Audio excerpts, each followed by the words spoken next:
Good morning. Morning. Are you ready for the class? Morning, Marcus. Morning. Morning, Natasha.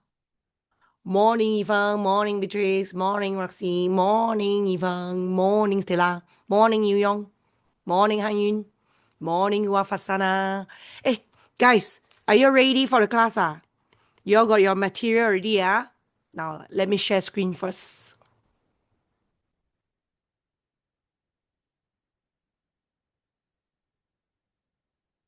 Today is the super duper the easy. As you can see, we actually gone through a very short and simple one, especially for you all to understand how to go about your first time Form 4 exam lah. By the way, you all should already know. Okay, approximately, I think your school teacher already told you, right?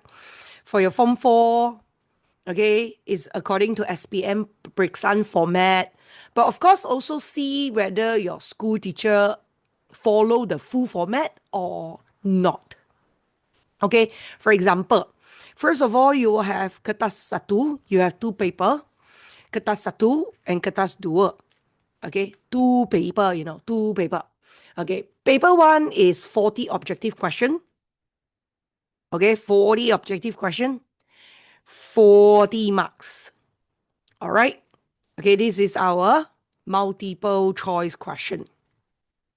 All right, which is our objective. Okay, then after that, paper 2 is our structure and essay. Structure and essay. For our structure and essay, we are divided into two parts. Okay, bahagian A and bahagian B. Okay, bahagian A and bahagian B.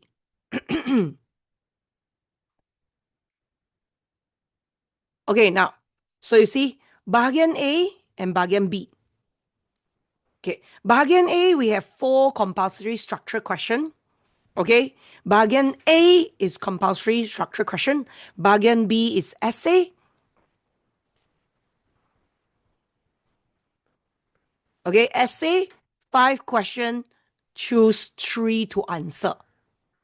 Okay, now, as you already know, for your bahagian A, guys, bahagian A, and then your bahagian B, actually it's the same one. The only difference is bahagian A is structure question where the marks is lesser. Okay, for example, question 1, A, B, C. Question 2, A, B, C. Question 3, A, B, C. Question 4, A, B, C.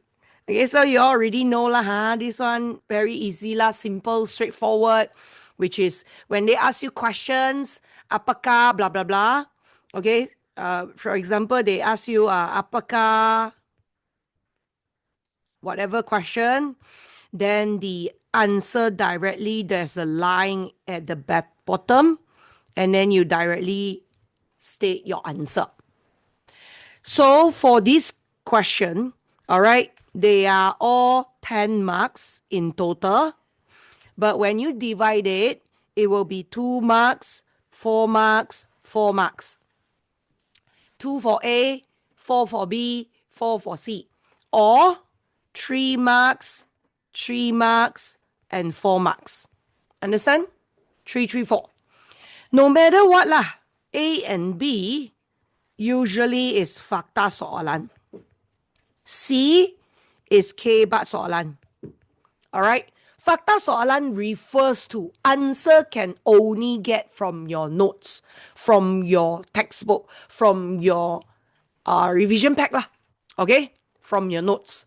Okay? So fakta soalan refers to answer from your notes. Okay? From your book.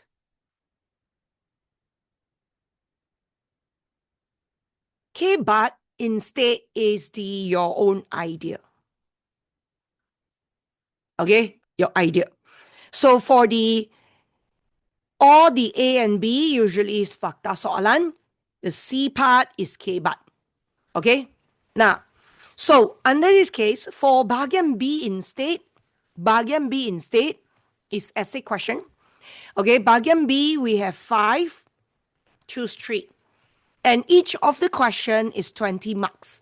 Each question, 20 marks. All right, for example, 1, A, B, C. 2, A, B, C. All is 20 marks. 20 marks. And the thing is, A and B also the same, fakta soalan. C is kebat soalan. But the marks will be more. The marks will be more. How much is it?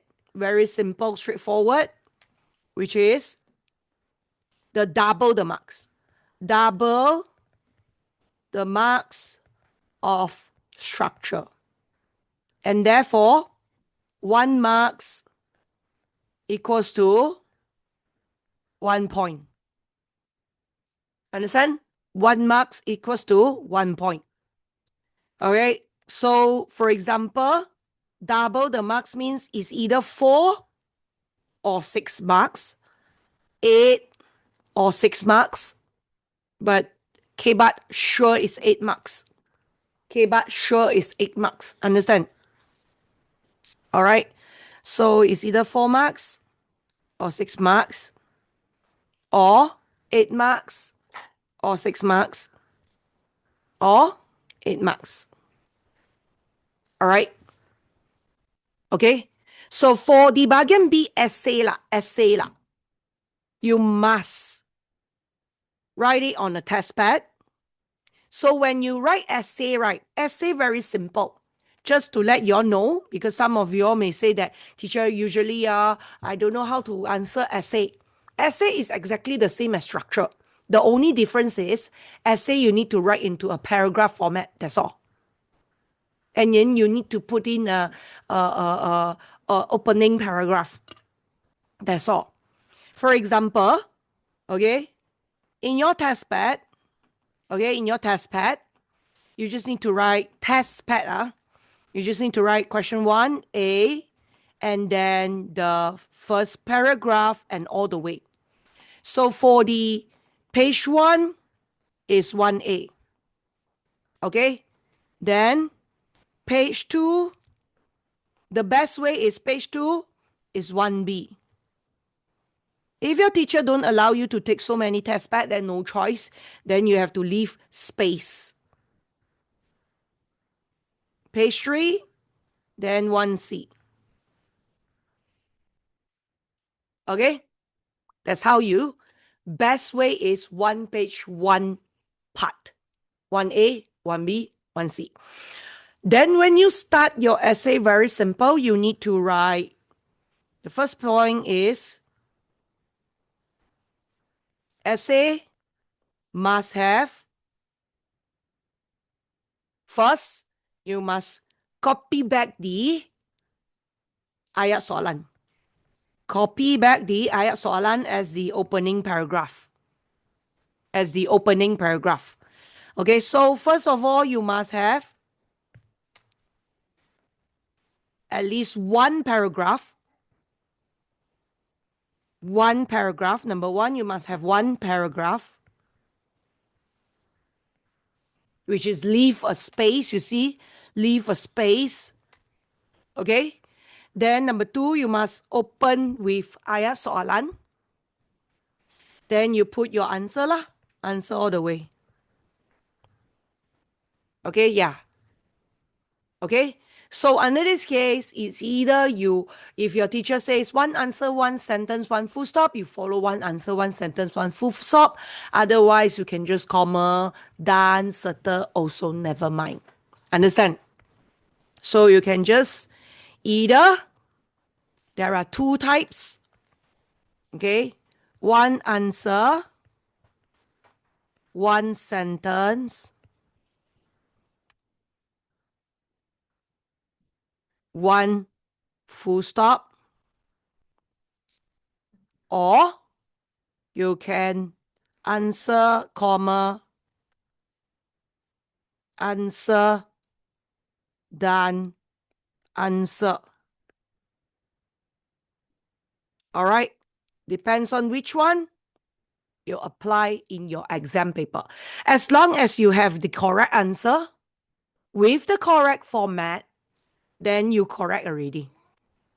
This is the format 1. This is the format 2. Okay? Faham, guys? All right, now. So under this case, of course, first time, midterm exam, it may be following the format. Okay, 5 choose 3 or direct compulsory 3 essay or 2 essay, whatever lah. Depends on your teacher. Okay? In total.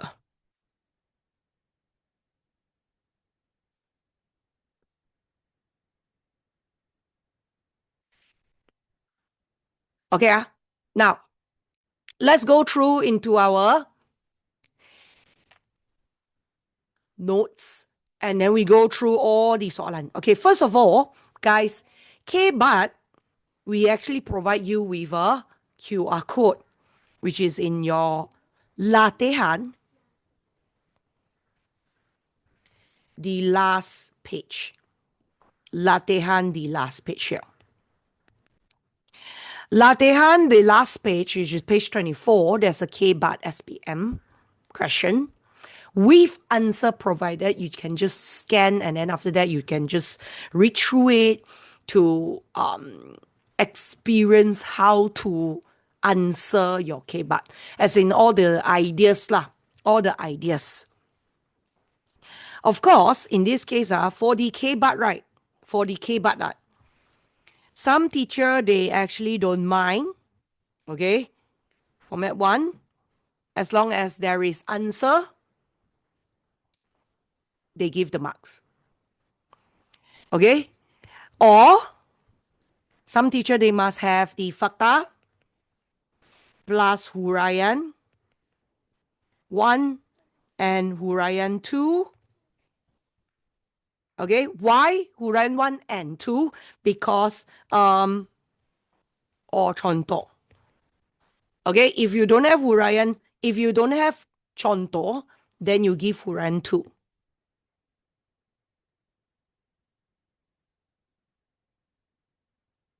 Okay? So you must have a huraian 1, contoh. If no contoh, then huraian 2. Then you have kesan, kepentingan, and or kesimpulan. Only then you will get 4 marks. 1, 2, 3, and 4. 4 marks. All right. This is your KBAT. So the most important thing is you just need to go through and then read through it, understand, and then put more ideas lah. KBAT, you just write more as you can lah. As much as you can. Okay? Now, so it is time. Next is, of course, the next one is under Kertas 1, Kertas 2. The KBAT, you just read through it, scan the QR code, go through all the question and answer. Then the objective, very simple only. For the objective, you just need to practice. Okay? If you can bring in your highlighter, then you bring in your highlighter. If you cannot bring in your highlighter, then you bring in a pen, underline the answer, go through all the points. Faham tak? Okay? Now, what happened is that through here, okay, first of all, you need to know that you need to catch the keyword. For example, undang-undang yang diamalkan Majapahit. This one you know one lah. It's called the Undang-Undang Kutara Manawalo. Because very obvious, right? Common sense, don't have others. Right. Okay, then after that, continue on.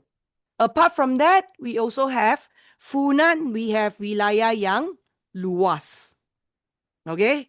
Manakah antara berikut wilayah yang tepat bagi kerajaan Funan? Okay, wilayah pengaruh Funan. Wilayah pengaruh Funan. is we have the Sungai Mekong to Teluk Kamran to Selatan Myanmar to Segeningkra. That one you have to ensure that you have all the... Wow, you got the answer. So cool. Okay, bagus. So this is how you do it lah. You catch the keyword, then you settle. Alright, then the last one we go through. Rakyat Sriwijaya menunjukkan kesetiaan kepada pemerintah. How? What did they do? What do they must do? They must. Yes. Correct. They must actually go through the upacara persetiaan meminum air sumpah. Alright, which is meminum air sumpah. Very good. Wow, you never put A, so cool. You know the answer. Very good. Okay, I so scared you all say because I show you like this Then you like, oh, teacher, menganggap sumpah. Wow, you put correct B. Bagus. So it's the upacara persetiaan dan meminum air sumpah. Wah, you're cool. Okay, do good. Okay, now, so objective we are done already lah. Objective you already know lah. You just practice it. Now it is time we need to go through structure and essay. Structure and essay is the same method of answering, just that the points, of course, structure is 2 or 4 marks, 2, 3, 4 marks, but the essay is double the point. Double the point. So under this case, what happened is that chapter 1 we're going to go through is we have latar belakang negara bangsa to the ciri-ciri negara bangsa. Okay, latar belakang negara bangsa sebelum kedatangan kuasa barat, right, is our kerajaan alam Melayu, you know. Kerajaan alam Melayu. Okay, so under kerajaan alam Melayu, okay, we have the ciri-ciri you need to go through. And then after that, the ciri-ciri negara bangsa Kesultanan Melayu Melaka. Kesultanan Melayu Melaka. Followed by the sistem pentadbiran and undang-undang. And peranan pemerintah rakyat. Then after that, continue. This one is the concept wadat lah. You all need to know the wadat. Okay, now. Then chapter 2 is about nationalism. The maksud nasionalisme, then perkembangan idea, alright, perkembangan idea for the nasionalisme di Barat, then to Asia Tenggara, then to negara kita, then the faktor, and then perkembangan and the kesan.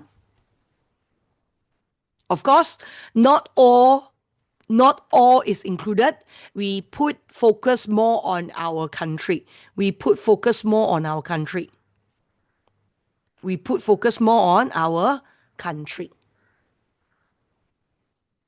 Okay, now, so under this case, checklist, what you need to know for your exam for the chapter 1 is that you need to know is name the government that we have in our Kerajaan Alam Melayu.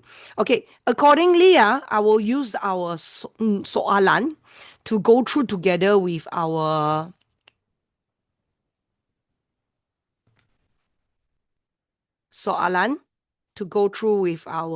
wait, gotta make it big. Soalan to go through with our... Oh, yeah. One more thing I need to explain about your K-BAT. Wait. Okay, wait. I explain the K-BAT first because here, we already provided you the K-BAT answering points. Okay, everybody, you can turn to page 5 for a while.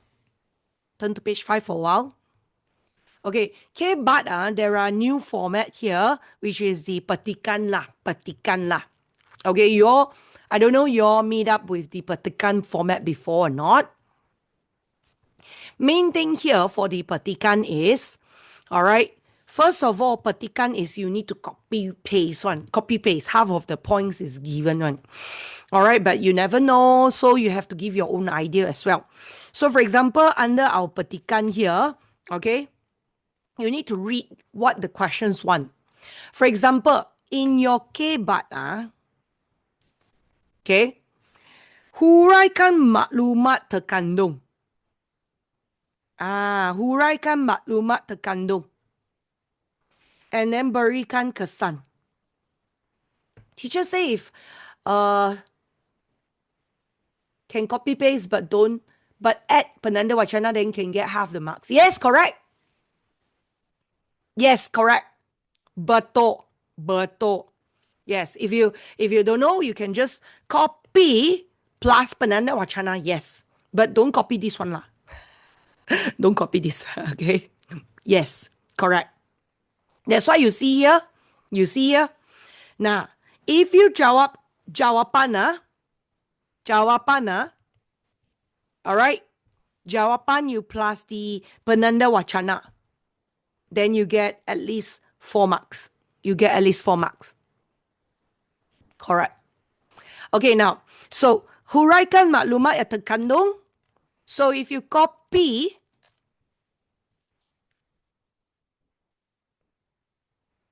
paste plus penanda wacana.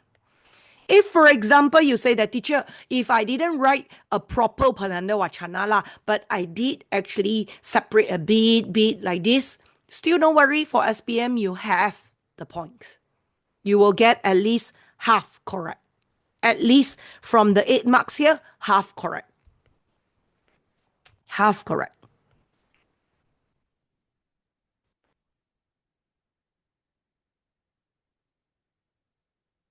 Yes, SPM is like that. Especially if SPM, here, their schema jawapan, right? Schema jawapan, if SPM here, they have if you copy paste down and then got 6 points from here, you also get 6 marks one for SPM lah. For SPM. All right.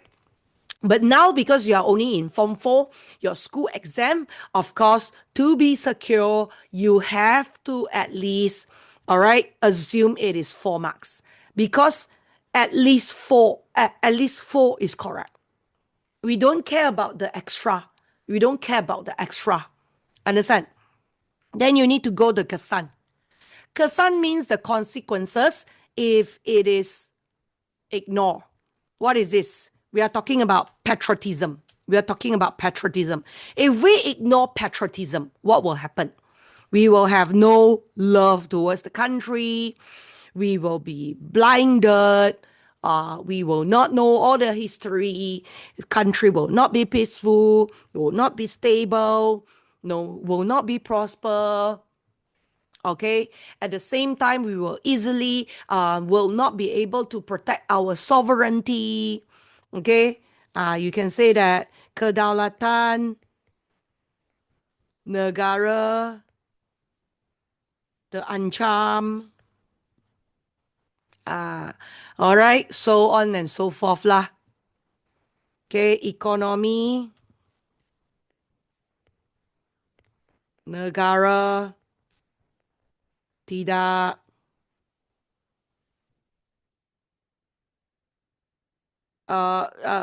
ekonomi negara tidak stabil, or you can say ekonomi negara tidak makmur. That is the more proper word lah. Like this. Rakyat tidak bersatu.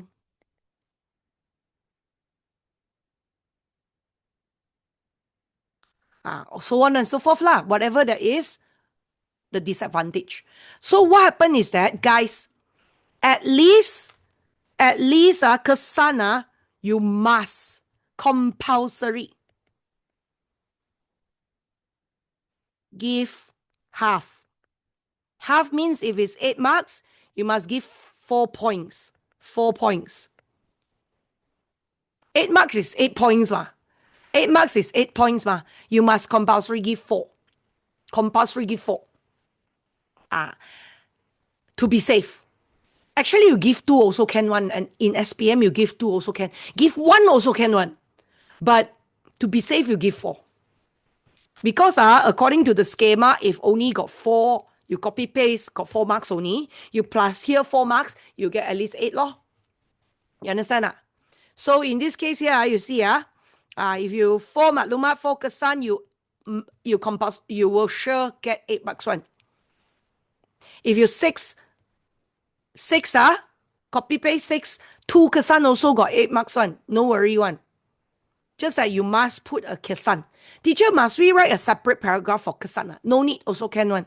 If you want to put paragraph, also can. Don't want to put, also can. You must at least have one paragraph already from the start here. I already say that you must have one paragraph. That's it. Simple. You minimum one paragraph, then you at the back you want to add 2, 3, 4, 5 paragraph, also never mind. Also never mind. Understand? Okay? So at least you must copy paste. If for example, if your petikan very long, right, you can still copy paste everything. Copy paste everything. As long as schema jawapan got how many marks, right? Sometimes schema jawapan 8 marks also you get full marks already. But still you have to give this part here, all right, half, at least half, all right? Okay, because to have extra to secure your at least 8 point lah. You understand? Okay, any question until here? For K-Bar, understand there's another type of K-Bar is only poster. Poster type of K-Bar, you must at least understand what the poster is talking about. You see here, this one is a huraikan message and tekandung again. So you look at the poster, you copy paste, then you already got your points. You see here? Copy paste, and copy paste. Can you see? Then plus your own idea lah. In the poster, what's there to huraikan? Actually, you can say that you from the Jalo Gemilang, you sing the song dengan penuh bersemangat. Alright, then at the same time, you must be loyal, you must obey the rukun negara, all those lah. Like normally you're on Monday morning in school, what you do lor. Whatever you can think of, you just pump out. K-Bar, you just pump out only. Don't be afraid of writing. Just write. Just like talking whatever you can think of lah. Menjamin kedaulatan raja dan negara, menjamin politik negara yang stabil, ekonomi negara meningkat, kehidupan rakyat bersatu padu. Okay, at the same time, you can also say that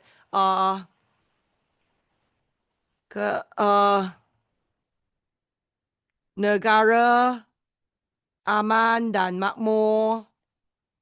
Whatever lah, you explain lah. For example, you say that politik negara yang stabil, menjadikan negara aman dan makmur, seterusnya ekonomi negara meningkat, like that lah.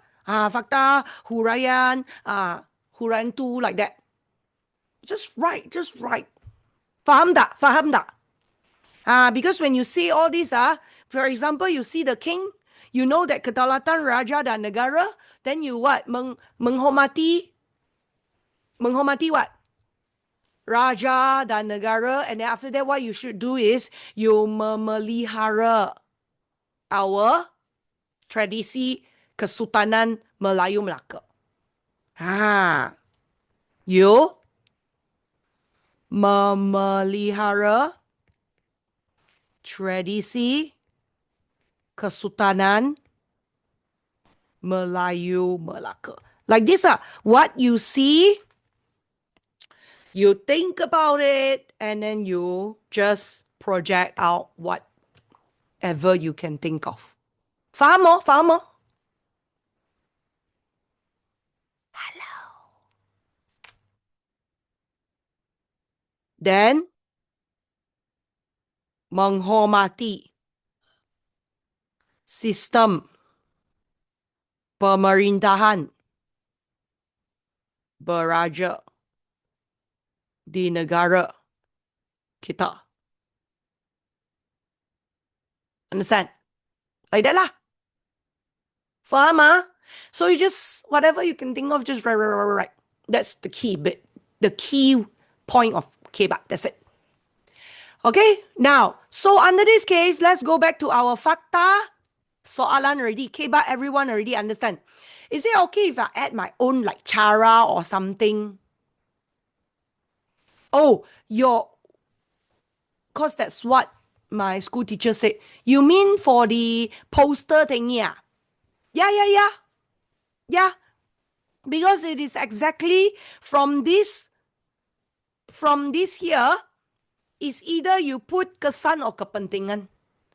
Kepentingan is like your cara or your benefit. Your benefit. Yes. From the poster here, right? After you explain, you copy paste, right? Copy paste already, right? Whatever you see, right? Whatever you see, then you plus. Kesan is disadvantage. If not disadvantage, then you put kepentingan, no? Kepentingan, you also can say that the benefit from your cara also can. Yes. Langkah. Cara langkah.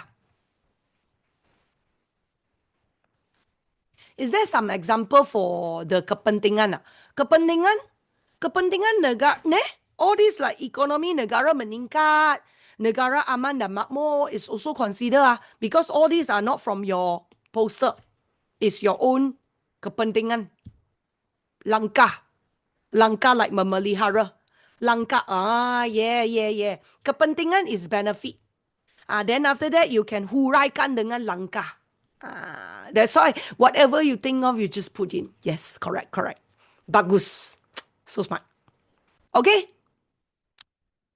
But how to write it when I start? When you start, you write in the oh yes, here don't have the ayat soalan, then you just write according lah. Message yang terkandung dalam poster tersebut adalah mengenali semangat patriotism or mengenali kiblatlah jalur gemilang. Selain itu, mengukuhkan jati diri. Di samping itu, semarakkan semangat patriotism. Hal ini, kita harus tak setia kepada raja dan negara. Like this never mind one. For sejarah, they don't catch tata bahasa so much one. Alright, then the kepentingan part need to add another, not you just write only. Don't worry. You just write only. No need to add so many paragraphs. If you want, you can. If you don't want, no need.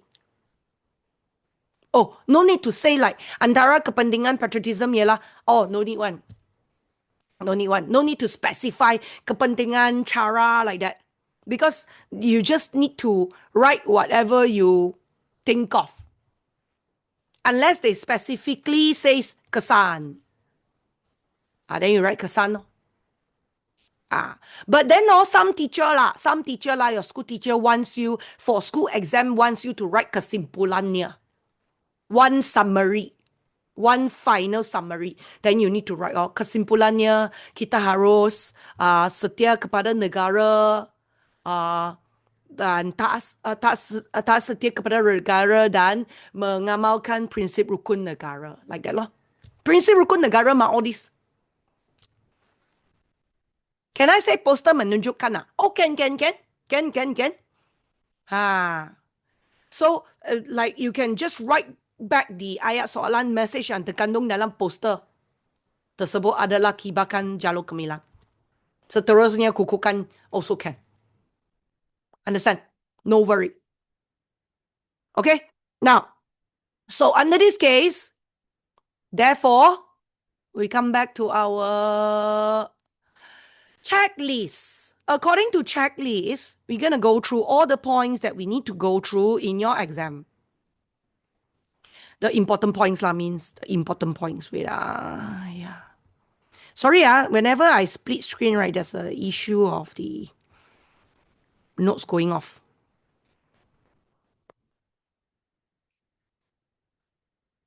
All right, so let's go through into our, first of all, okay, namakan kerajaan alam Melayu that we have in our so-called,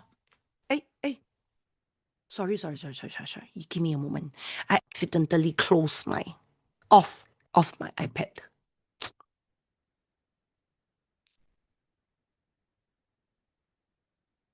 All right, back here. Okay, now, so first of all, Kerajaan Alam Melayu, namakan Kerajaan Alam Melayu that we have in sebelum kedatangan Kuasa Barat leh. Our Kerajaan Alam Melayu leh, the main one you need to know. The main one you need to know, guys. Everyone already in page 2, page 2. And then if you want, you can tear it out and then put the structure also can, or don't want also can. Or you don't need to go to the checklist also, never mind. You directly go to the structure. Structure question is in your page 12. Page 12. Okay, what I want you all to do is, while I discussing, we revise the points. While I discussing, we revise the point. For example, what are the kerajaan alam Melayu we have sebelum kedatangan Kuasa Barat?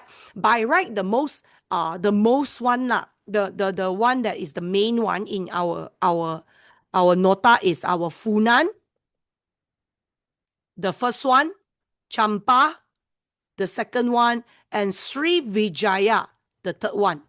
The rest, if the exam wants more, only you put more. Okay? Only you put more. So what happened is that Funan, Champa, Sri Vijaya is the main answer. The main answer. Okay? Unless they want more, then you can actually follow the Funan. Fucham Kegang Sri Angma. Fucham Kegang Sri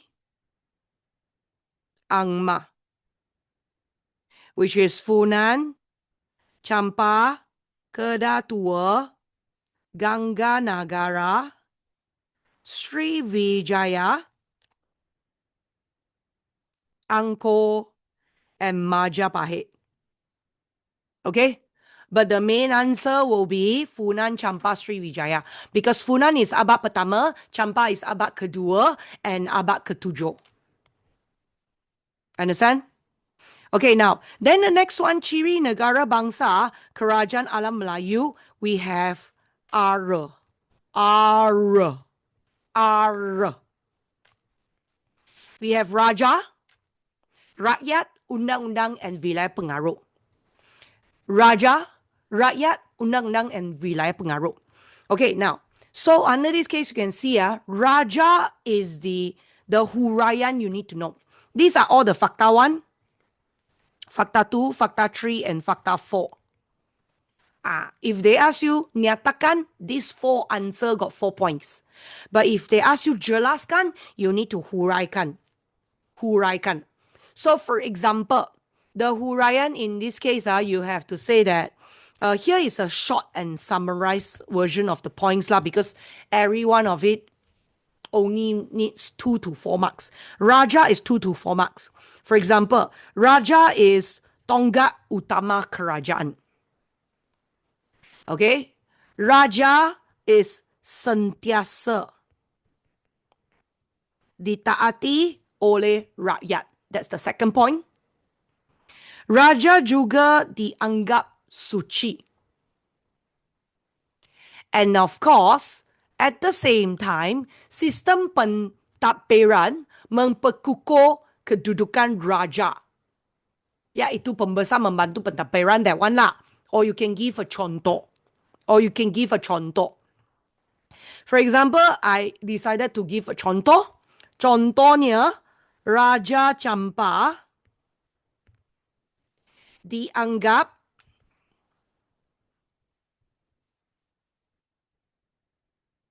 pemerintah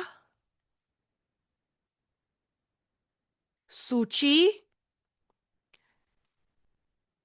dan berkaitan dengan Dewa Siwa.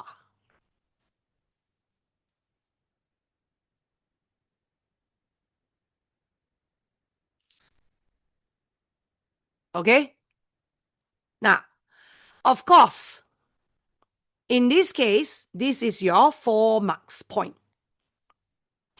Then we have the wilayah pengaruh. Okay, we have the rakyat. I go through rakyat first. So our ara, rakyat. Rakyat basically refers to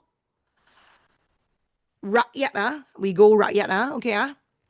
Okay, I drop. Okay, huraian 1. Rakyat merujuk kepada penduduk di dalam sesebuah wilayah yang setia kepada raja dan tidak mendahaka. Contohnya, rakyat Sriwijaya will follow the upacara persetiaan and meminum air sumpah. This is the point. The oath-taking ceremony. Okay? So this is the 2 marks. Penduduk only got 2 marks. Which is the rakyat lah. Then you, undang-undang. I go up for a while. Okay, never mind. The you, undang-undang.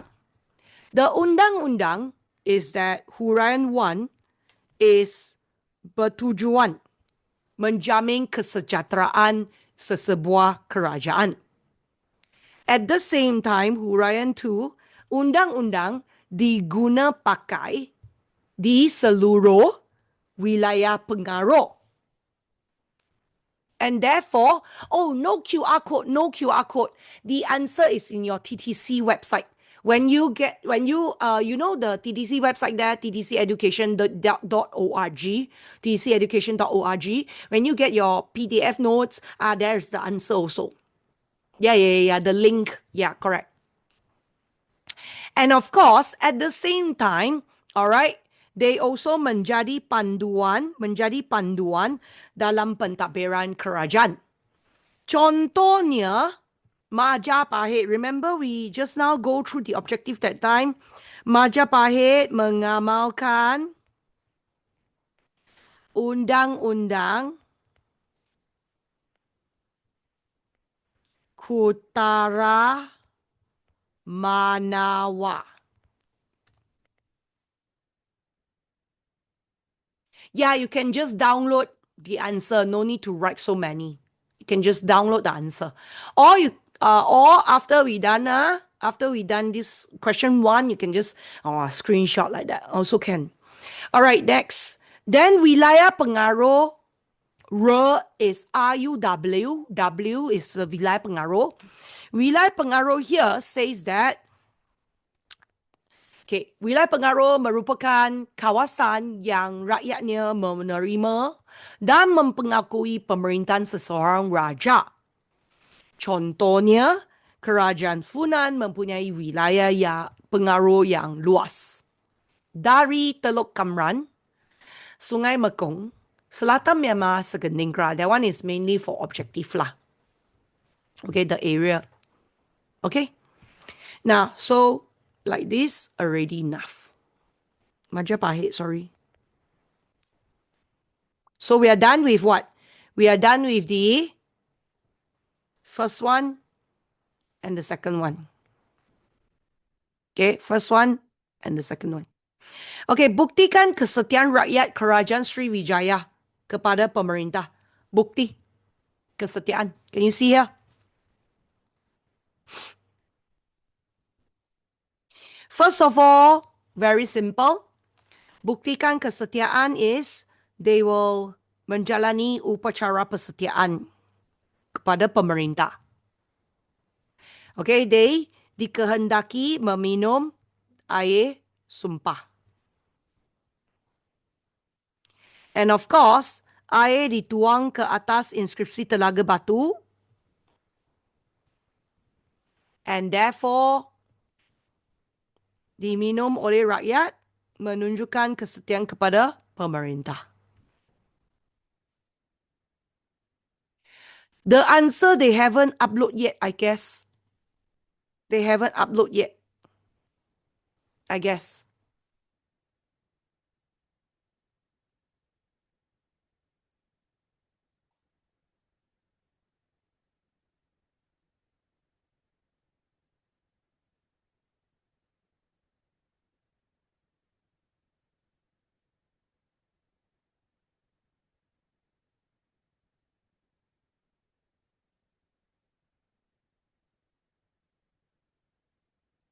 Understand?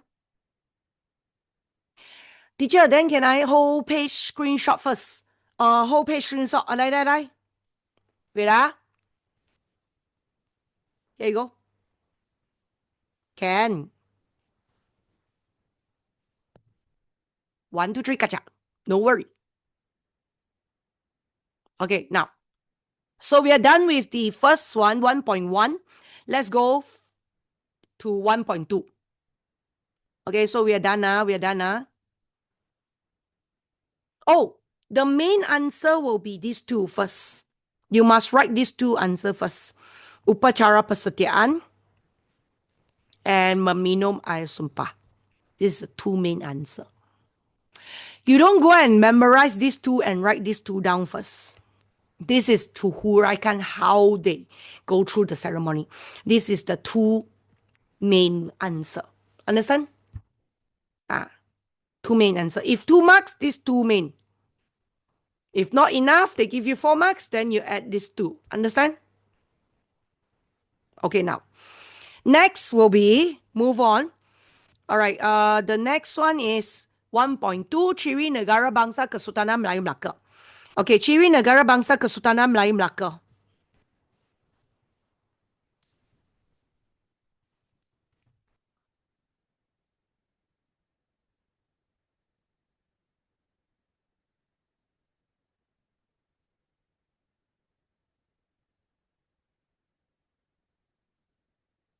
Okay, now. So, under this case, guys, first of all, from our ara to Kesultanan Melayu Melaka, right? When it comes to Kesultanan Melayu Melaka, our Raja expanded. Our Raja expand to KKL, which is our Raja will have kedaulatan, our Raja will have kerajaan, our Raja will have lambang kebesaran. Rakyat undang-undang wilayah pengaruh must be there for a country. Okay, so rakyat undang-undang and wilayah pengaruh must be there for a country. So you can see that rakyat undang-undang and wilayah pengaruh must be there for the country. Okay?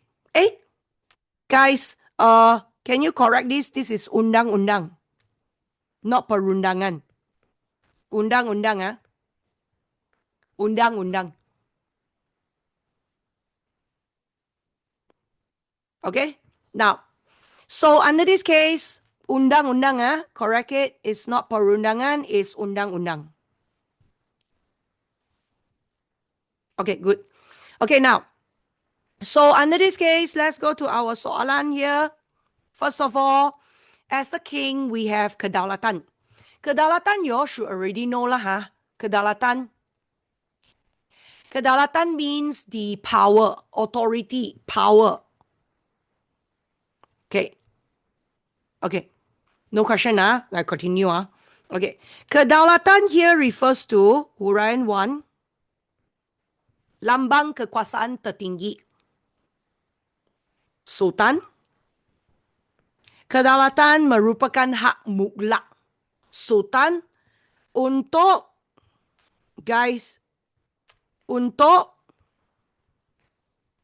mengawal rakyat dan wilayah.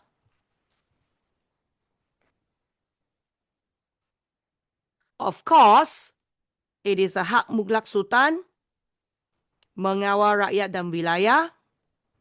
It is kekuasaan tertinggi seseorang sultan.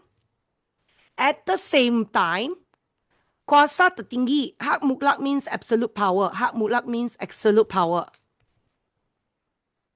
Absolute power of the king. Understand? Of course, at the same time, it is also kedaulatan diakui oleh kerajaan lain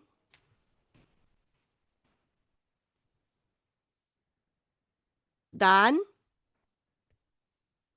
bebas daripada campur tangan kuasa asing.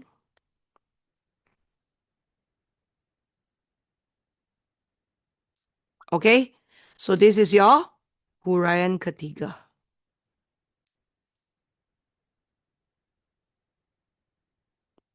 Contoh is that we can put one contoh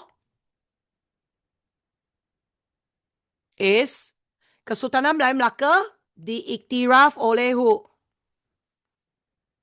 Oleh who? Guys, yes, the China there is what dynasty? My name lah, Mingyok, Ming, Dynasty Ming. Okay, just kidding, okay? Now, so under this case, let's continue on.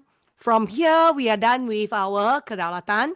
Then we have the second one is kerajaan. I jump to kerajaan.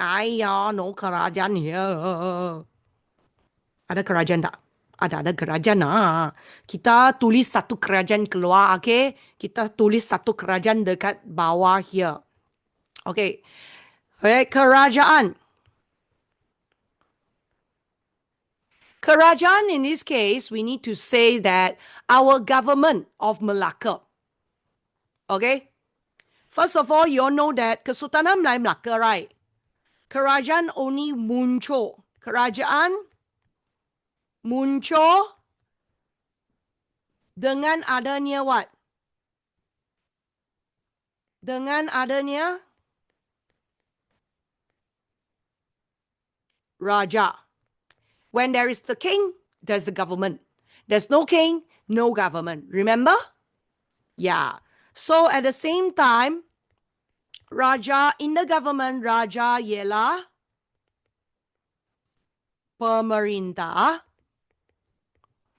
tertinggi dan dibantu pembesar. Correct? And therefore, through here, pemerintahan beraja diperkukuh dengan sistem pembesar 4 lipatan.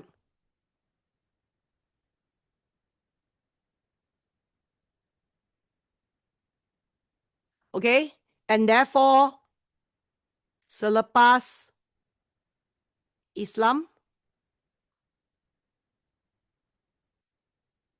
pemerintah menggunakan gelaran sultan. Correct? So this is an example lah you can put in. Of course, this is our kerajaan. Later on this screenshot, I just let you know about this point. Okay? Now, then the next one, we are done with the kerajaan. We go to lambang kebesaran. Lambang kebesaran here states that, okay, they say what? Remember? Yes, correct. From here it is the identity of the government or the king lah. Okay, identity sesebuah kerajaan. Huraian 1, identity. Huraian 2 also represent the Sultan Malacca special positions, rights, okay? Also represent the sovereignty of the king. You can give a contoh, adat, istiadat. You got the nobat. You got the cap moho, whatever lah you can think of. All right? Yeah, alat regular, yes, correct. Regular. All the royal tools, yes, correct.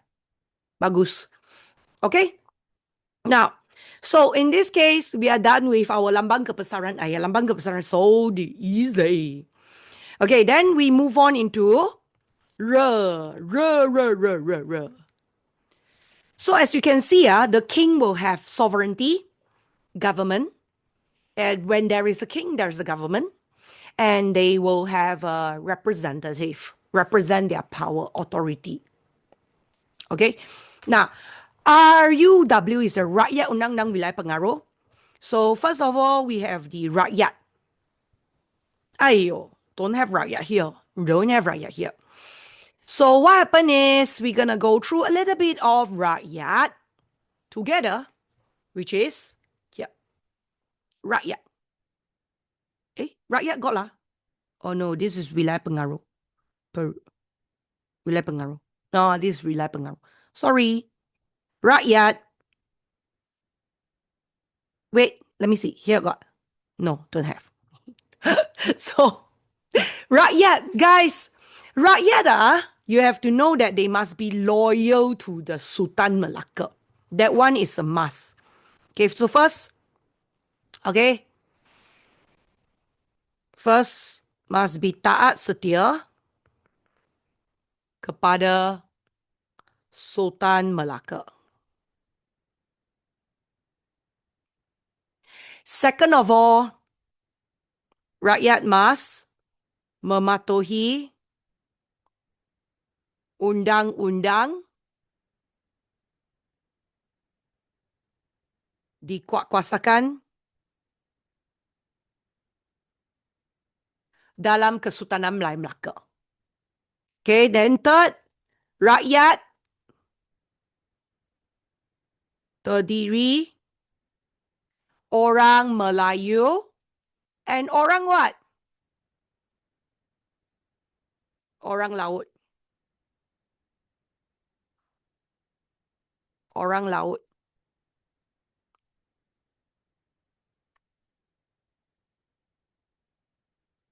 Then, fourth already enough. No need extra. No need too many. Okay, so here you have to say that rakyat mengakui, rakyat mengakui kekuasaan sultan. Four already enough. No need too many. Okay, but the citizen well-being is ensured by sultan lah. This is in exchange of their loyalty to the king. Faham tak? Okay. Now, so under this case, let's go to after rakyat is undang-undang. There is, they don't call it perundangan, you know. They call it undang-undang. Sorry. They call it undang-undang. So undang-undang, you can directly give them contoh. Okay, contoh is our undang-undang Laut Melaka and Hukum Kanun Melaka. That is our contoh first. And then huraian 1 is tujuan meneguhkan kerajaan. If you don't want to write meneguhkan, you can change to mengukuhkan kerajaan. Strengthen lah. Meneguhkan is strengthen the government. Second of all, melindungi rakyat. Third of all, you can give one more. Menjadikan Kesultanan Melayu Melaka sebagai sebuah kerajaan yang unggul. A superior government. Hey guys, by the way, if for example you think that you have to keep on repeating right Kesultanan Melayu Melaka, Kesultanan Melayu Melaka, Kesultanan Melayu Melaka, you can actually write like that. You can actually write Kesultanan.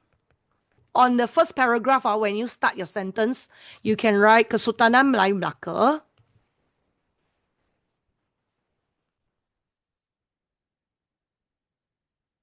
And then you bracket KMM. If you write like this, then you continue behind the sentence, you can write KMM. If it's in essay lah.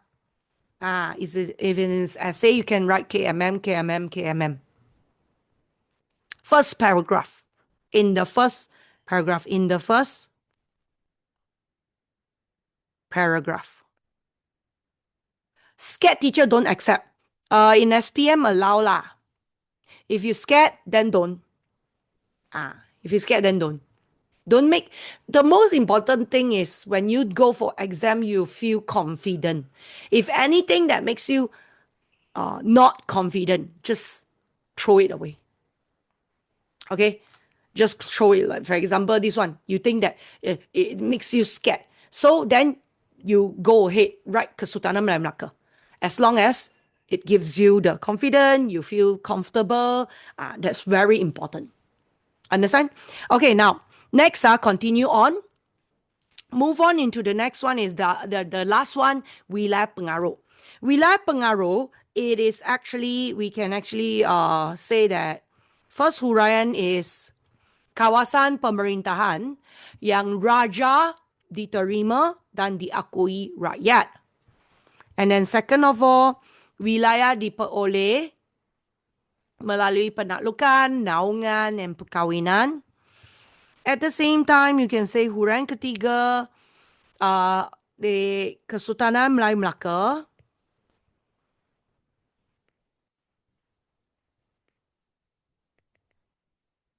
mempunyai wilayah pengaruh yang luas, which includes Semenanjung Tanah Melayu all the way to Pantai Timur Sumatra, which includes Semenanjung Tanah Melayu all the way to Pantai Timur Sumatra. So guys, you can actually come all the way. How do we get penaklukan, naungan, and perkahwinan? So you come down here. Bagaimana?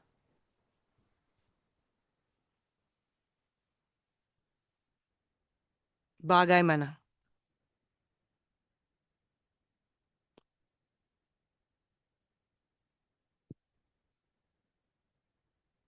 Okay, bagaimana, very simple only.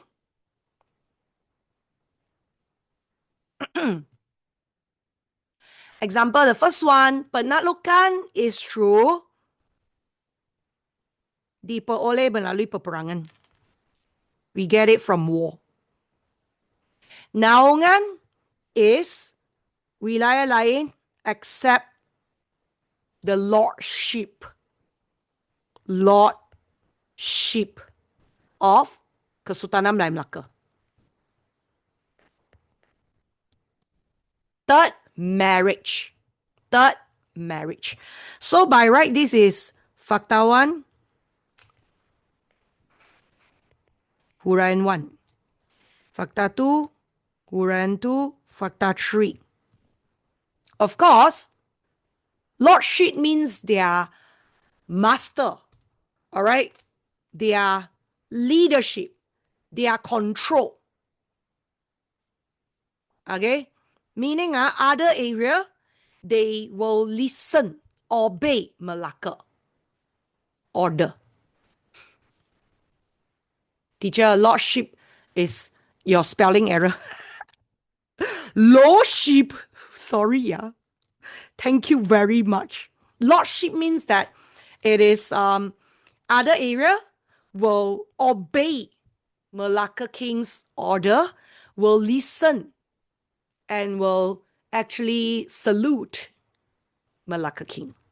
It's like Malacca King is their king like that lah. Lord of the ship lah. You can say Lord of the ship. Yes. Part of it, yes, correct. Not entirely correct because it's not on the ship. All right. Okay, now, guys, you can give contoh if you want. You can give a contoh Pahang and Rokan or Kampa, Indragiri. This one you can give contoh Lingga, Patani, and Kedah. This one you can give contoh the Sientan. Remember the Sientan? Ha. Contoh kerajaan Majapahit menghadiahkan Sientan kepada Sultan Mansur Shah. Sultan Melaka lah.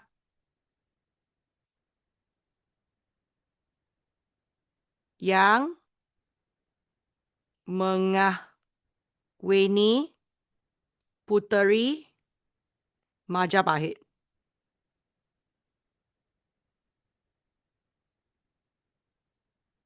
Okay? So, teacher, walao, you make me hungry. Sientan hungry ah? You think you eating porridge ah? Alright, porridge only need sientan eh. Hello? Oh yes, other fried food also got Okay, now, so under this case, we are already done with the 1.2, guys. 1.2. Okay, you can screenshot. 1, 2, 3, kacak. 1, 2, 3, kacak. Semua boleh lah. Okay. Come back to our notes. So we already done with the first and second, done. Now we move on into 1.3, Sistem Pentadbiran and Undang-Undang. Sistem Pembesar Empat Lipatan, the maksud is very simple. Ni lah is actually just the Sistem Pembesar Empat Lipatan, which is Pembesar berempat, berlapan, 16, 32, you know. So basically we can just come all the way.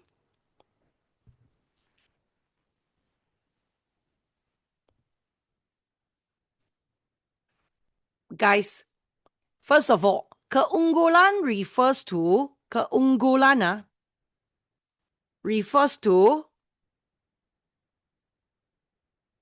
in objective you need to know refers to kesempurnaan, perfection, and keistimewaan, special.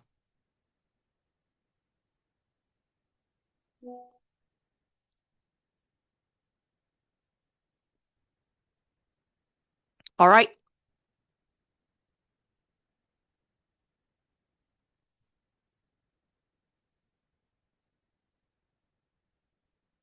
Okay, now, so in this case, keunggulan refers to kesempurnaan and keistimewaan. Okay, so sistem pembesar empat lipatan, you just need to know it is under our Sultan to pembesar berempat.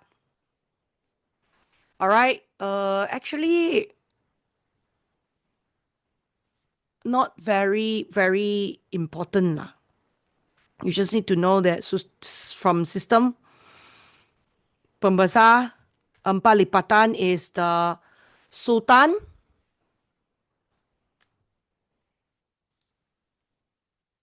Melaka,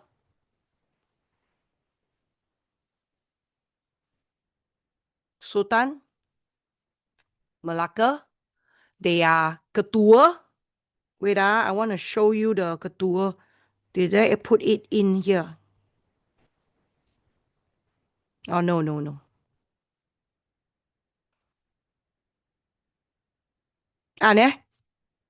Okay, now, so here they actually explain to you the system pentadbiran Kesultanan Melayu Melaka. Okay, so we are in our page 14. Sistem Pentadbiran Kesultanan Melayu Melaka is known as Sistem Pembesar Empat Lipatan, where Sultan Melaka dibantu pembesar berempat, and of course, in this case, they are dibantu oleh Sultan Pembesar berempat, and then after that, we have the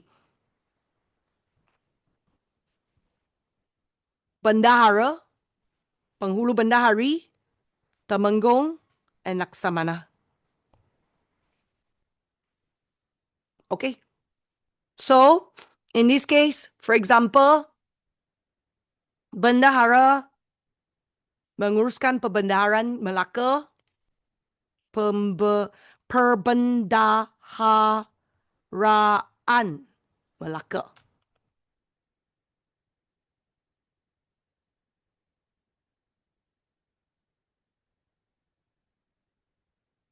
Okay?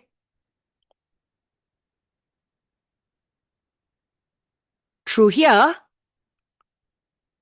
you need to know that according to the bendahara, they are known as the they are known as, here, Ketua Pentadbir, Ketua Terus Angkatan Tentera, Bendahara. They are also Menasihati Sultan, the king's advisor, and Pemangku Sultan, the region king. Okay? At the same time, under our sistem pentadbiran,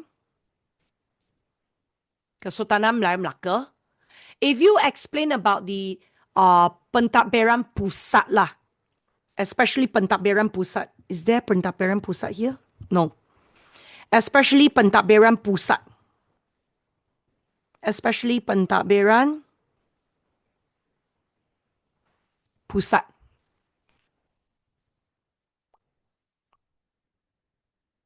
I write here pentadbiran pusat, especially. Okay? You need to actually state that under our Penghulu Bendahari and Temenggung, under our Penghulu Bendahari and Shah Bandar, and Shah Bandar is here. They are under the category of, wait, let me see how they write. Okay. They are under the category. Yeah, never mind one. If you jump here, jump there, never mind one. In exam, as long as the point is correct, you have your marks. Okay? So under the Penghulu Bendahari and Shah Bandar, actually you can write one more point, which is Melaka mempunyai sistem kewangan yang teratur. This is another point if you want to write in regarding to Penghulu Bendahari, which is the one that menguruskan perbendaharaan Melaka.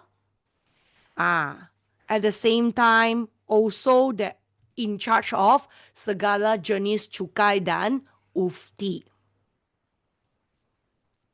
You can also write that he's in charge of menguruskan segala jenis cukai dan ufti, if you want lah.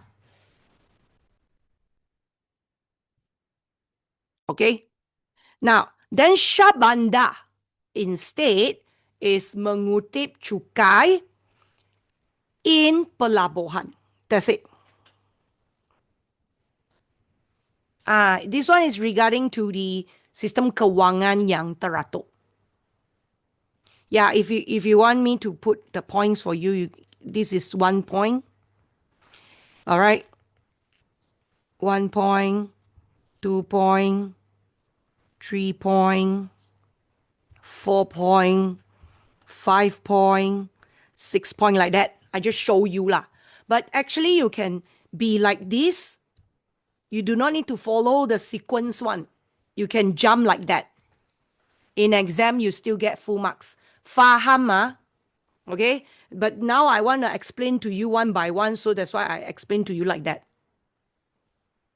Once and for all. Sultan, all this. All right? So, then the next one is, of course, apart from we have the sistem kewangan yang teratur, we also have sistem keselamatan yang kemas.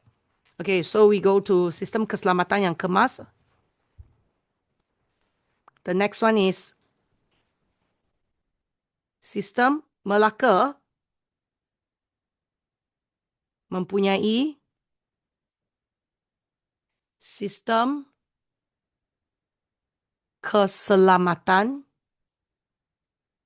yang kemas. Alright. So under our sistem keselamatan yang kemas, it basically menjaga keamanan dan mengutip cukai. They are, for example, Temenggung, who menjaga keselamatan kota Melaka, and Laksamana as the Panglima Angkatan Laut Melaka. Okay, so this is basically our number 7, 8, 9, 10.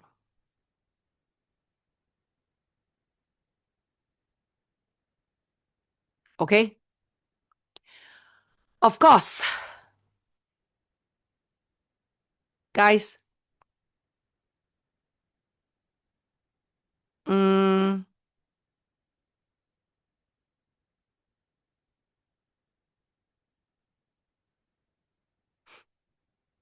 this one no point lah. I don't give it as point because we already have it. We already have it. We already have the Shabanda here. So if you explain one more time, it's no point. Then pentadbiran pusat dilaksanakan pembesar berempat is already pembesar berempat is here. So if you explain like this again, honestly speaking, no point for you. So I don't treat it as 1 point.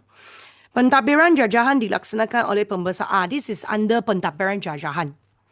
This category here is under pentadbiran jajahan.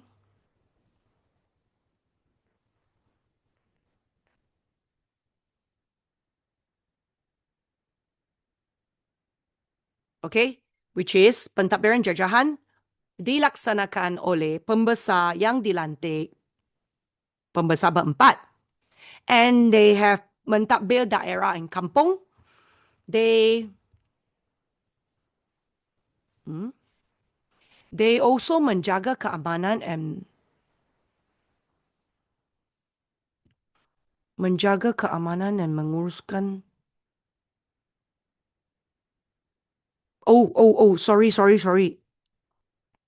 Yeah. This one is this one. Sorry. If you write already, can you please erase it? Sorry. Number 9 and number 10. I write number 10 here. Since there's a space here, I write number 10 here. Sorry. I saw the keamanan, so I thought it's the point.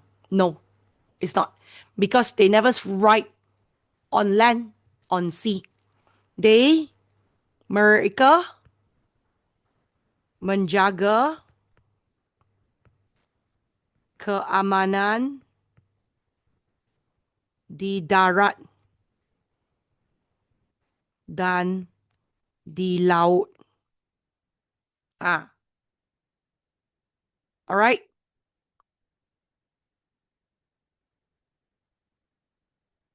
Then this one is your 1 point, 2 point, and then menjaga keamanan 3 point, mengutip cukai is 4 points. For jajahan lah, for jajahan. Boleh? Okay, so for example, I clarify for you all. First one is our sistem pembesar empat lipatan. Overall, they want you to explain the pentadbiran pusat and jajahan. Pentadbiran pusat is this whole information. Pentadbiran pusat is this whole information. I will draw the line properly. And then jajahan one is this information. Okay? Jajahan one is this information. So I clarify, pusat one we already done. Jajahan one we also done. The peranan of the pembesar is menjaga keamanan and mengutip cukai. Di peranan pembesar. Menjaga keamanan, mengutip cukai. That's it. Then, of course, what do bendahara do? Bendahara is, all these are their points. Penghulu bendahari is menguruskan perbendaharaan. Okay? Of course, at the same time, we have the Temenggung, menjaga keselamatan kota Melaka, and Laksamana, Panglima Angkatan Laut. So we are also done with this one. But we haven't done with Peranan Sultan. So if, for example, you need to know, teacher, then Peranan Sultan, what is that? Peranan Sultan, basically,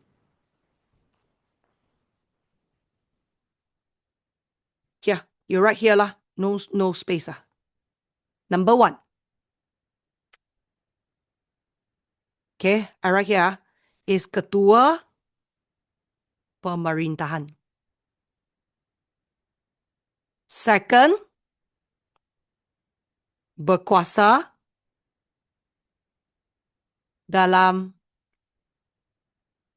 pemerintahan, peperangan,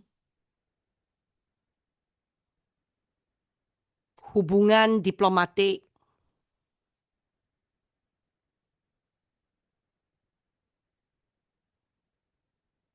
dan agama. That's it. That's our Peranan Sultan. That's all. So maksud is the whole thing, the whole system pentadbiran, the whole hierarchy, the whole pentadbiran yang lengkap.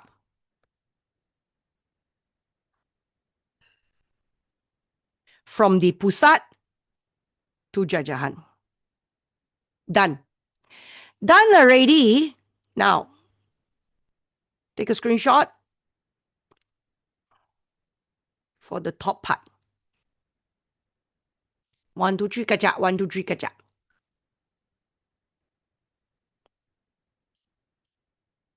Okay, ah? Then the next one we need to go through is our undang-undang. Okay? So asas undang-undang, the basic law in our Malacca is according to our Sharia and Hukum Adat. Our Sharia and Hukum Adat. Islamic rules and cultural tradition rules. So if they ask you what is the asas undang-undang Malacca, you have F1, F2. And then they want the content of Hukum Kanun Melaka, and they want the content of Undang-Undang Laut Melaka. So we're going to go through. This is the points below.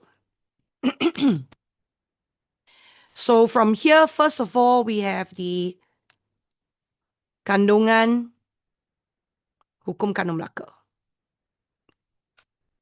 and Kandungan Undang-Undang Laut Melaka. Kandungan Hukum Kanun Melaka here states that, first of all, we have the jenayah, F1.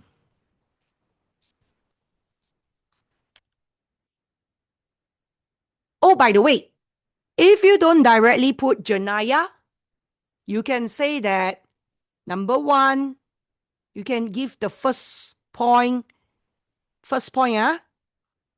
mengandungi. Remember, there are 44 rules. This one can be your first point answer. Then, F1, jenayah, and then H1, A. Jenayah is perbuatan mengugat ketenteraman Kesultanan Melayu Melaka. Contoh, pasal 4, hukuman bunuh kepada sesiapa that disobey the order of the king or fake the order of the king. Or you can put huraian 1B, which is hukuman setimpal, fair punishment. Dikenakan seperti membunuh and mencuri.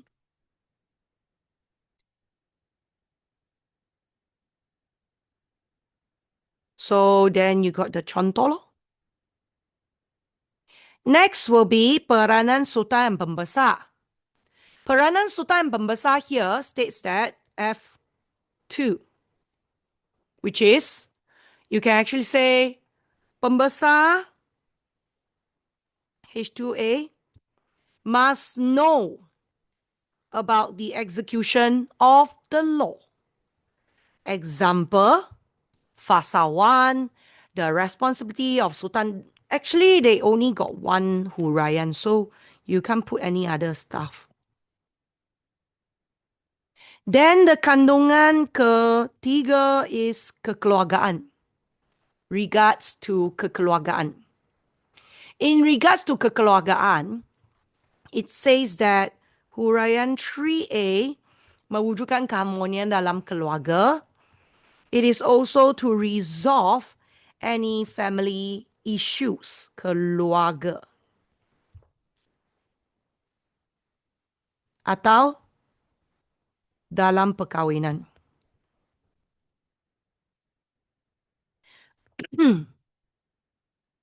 Contohnya pasal 26 menyatakan pernikahan memerlukan 4 orang saksi. And jika tidak cukup memadai 2 orang sahaja.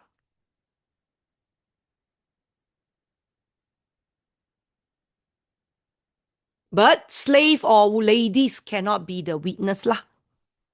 Untuk. Fakta keempat is how berkaitan ekonomi. Huraian 4A is peraturan tentang urus niaga untuk mengawal perdagangan Melaka. B is peraturan memastikan tidak berlaku kesalahan bertentangan dengan agama Islam, you know. Contoh is under pasal 30, amalan riba diharamkan dalam urusan perniagaan. And they even say that orang yang berniaga hendaklah akil balik, siuman, and niat jual beli. So you have to have the orang yang berniaga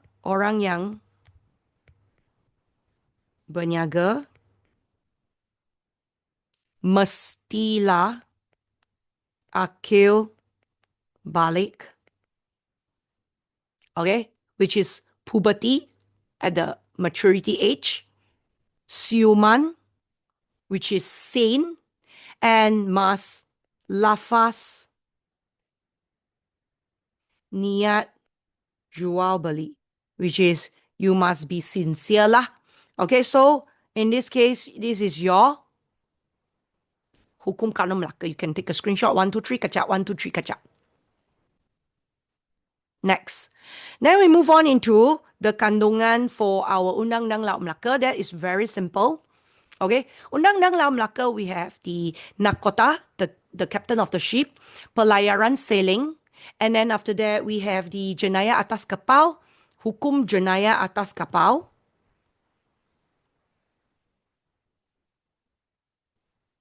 as well as percukaian. So we have the hukum jenayah atas kapal. Okay, so F1, F2, F3, F4. But of course, again, our Undang-Undang Laut Melaka leh, basically very simple, straightforward. Peranan Nakoda, we have a lot of points. For example, H1A, Nakoda have absolute power. They are considered sebagai raja dalam pelayaran, and therefore all orders must be obeyed.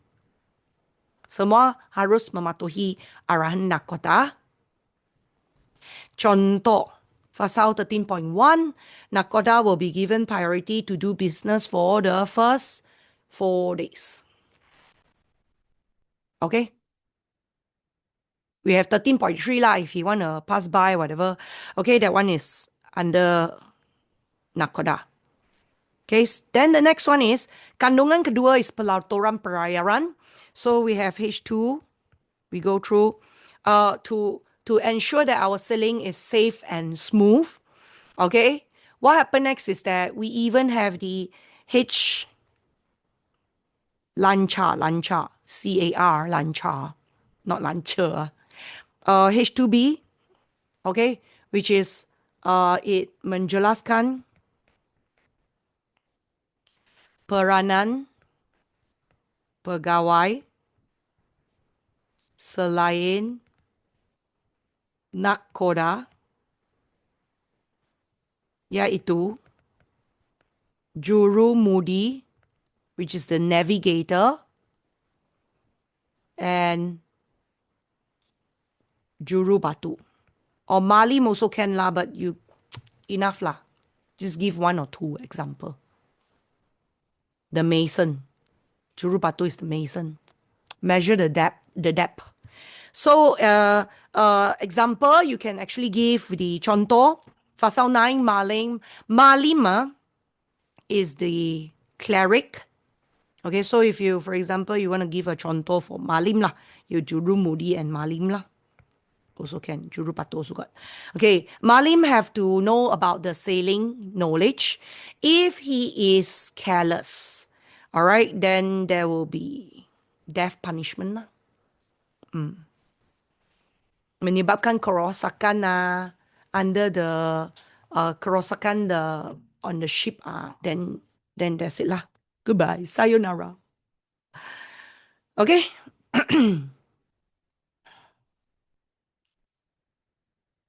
Okay, now, so everyone know already, Now then, after that, huraian ketiga A is jenayah. Oh, sorry, is hukum. Hukuman jenayah di atas kapal, which is perbuatan yang mengugat keselamatan isi kapal. And they even explain 3B, menjelaskan hukuman terhadap perbuatan mencuri, membunuh. Okay? So example, all right, in Pasal 5, if a person killed a person on the ship, he will be punished death sentence. Oh yeah, I'll have my Sedara exam this Friday. Good luck for your exam, guys. Good luck. Oh my goodness. Oh, you.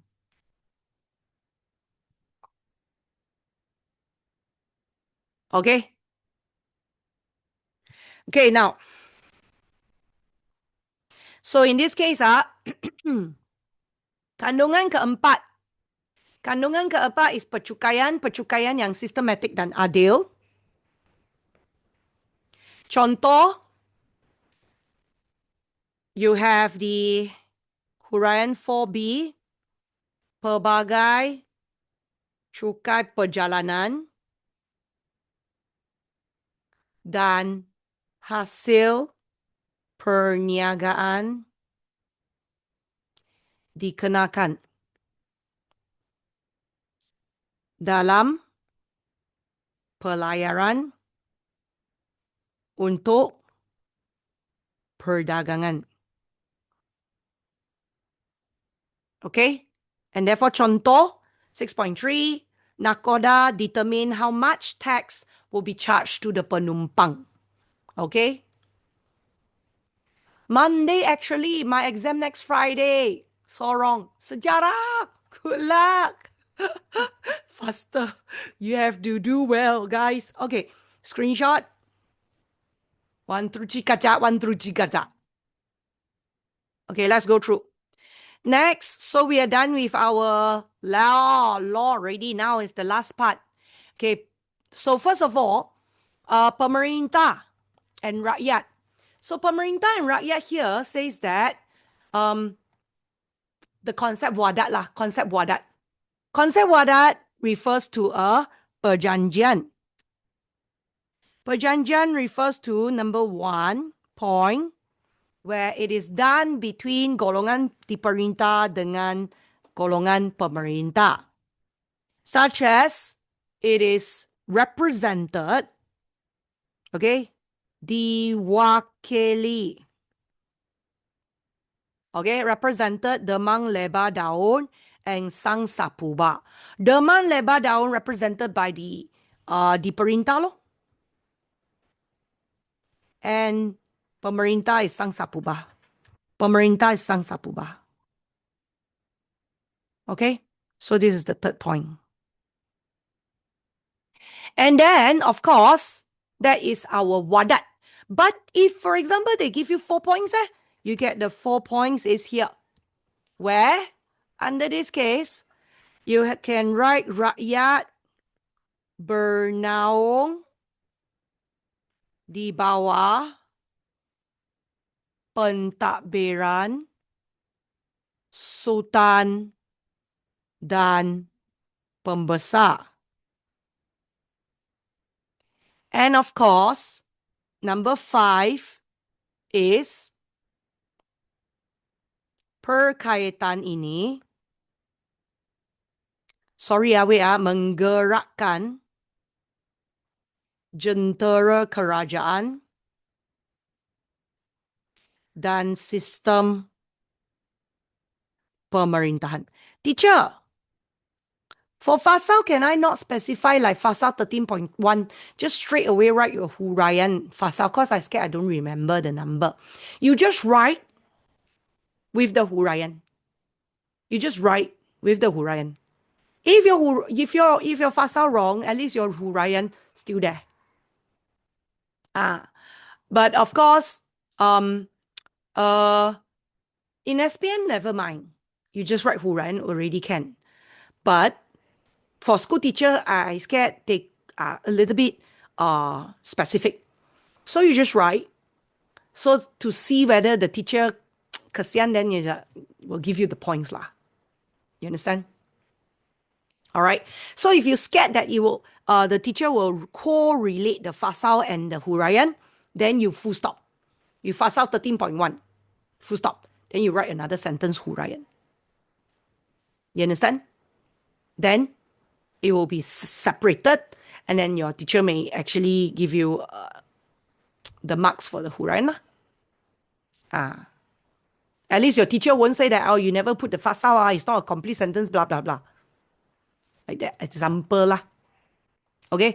But if a teacher is like normal one, very, very easy, casual, then never mind one, you just put huraian already enough. The Fasal one, especially for objective. Especially for objective. Specifically for objective. Okay? Now, next. So, this is the pengertian wadat. Pengertian wadat. 1, 2, 3, 4, 5. 5 points. Okay, now, nyatakan golongan diperintah. Okay, who is the golongan diperintah? Golongan diperintah, we have rakyat and hamba. Rakyat, for example, peniaga, petani. Petani, nelayan. Hamba is hamba berhutang, hamba biasa. Give any example lah. Golongan pemerintah is sultan, pembesar, kerabat raja, and ulama. And then you can say that peranan rakyat. Peranan rakyat. Okay? Peranan rakyat is menunjukkan taat setia kepada pemerintah, mematuhi segala arahan pemerintah dan tidak mendahaka kerana takut ditimpa tulah.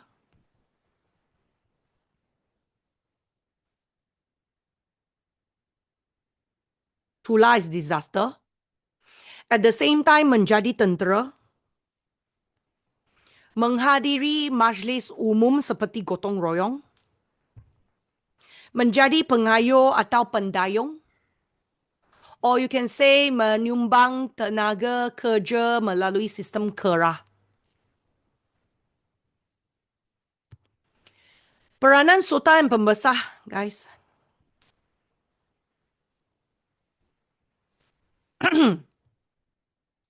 Peranan sultan is menaungi dan menjaga keselamatan rakyat, mewujudkan perpaduan rakyat, menjamin kestabilan, kemakmuran, okay, and memperkenalkan undang-undang.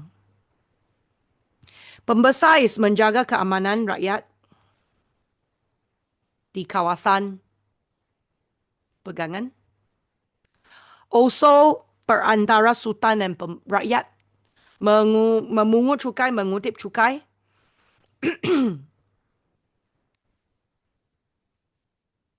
melalui sistem serah, melalui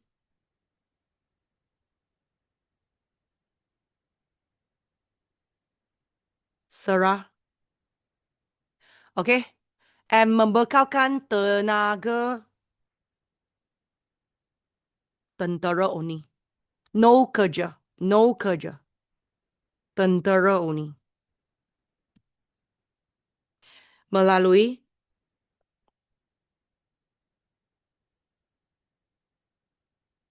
sistem kerah.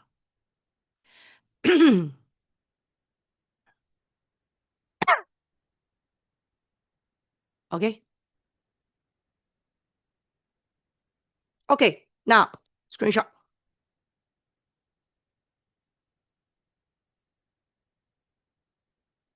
One, two, three, kacha. One, two, three, kacha. Okay, now, so we are done with our, we are done with our chapter 1, and we continue chapter 2 already, no time to waste.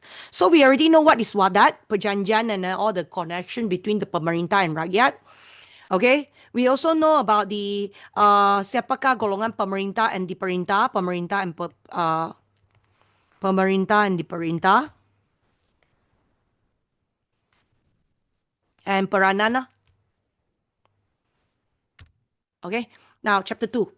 Chapter 2 basically we move on into, we jump here, jump there, or we never cover the whole chapter 2, okay, especially we focus on the local one.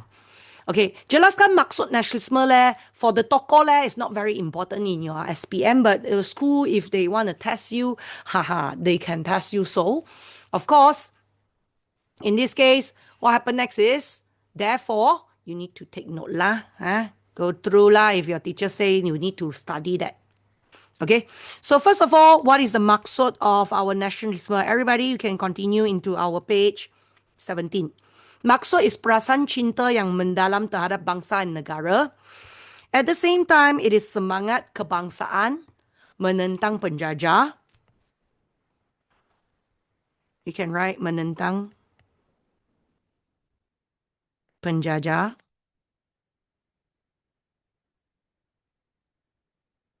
Then perjuangan menentang penjajah.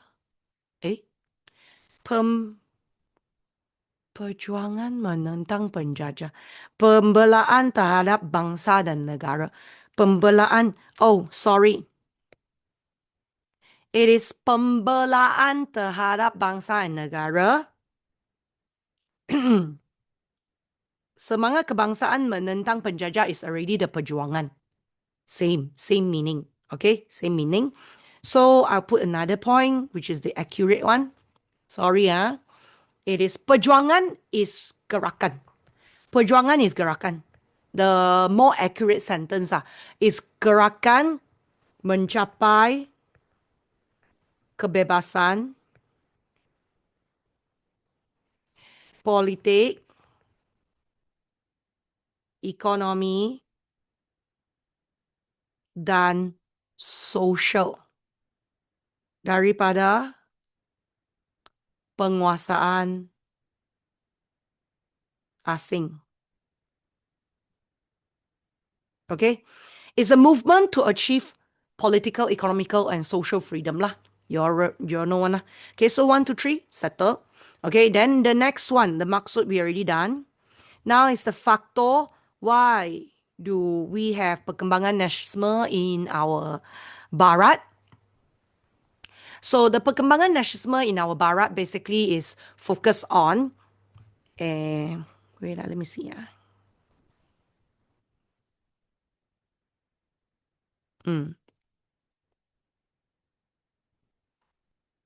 In general, it is basically menentang pemerintahan beraja, fakta 1.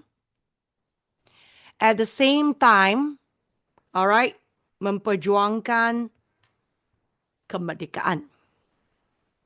So you can actually give huraian 1 here, which is due to Raja,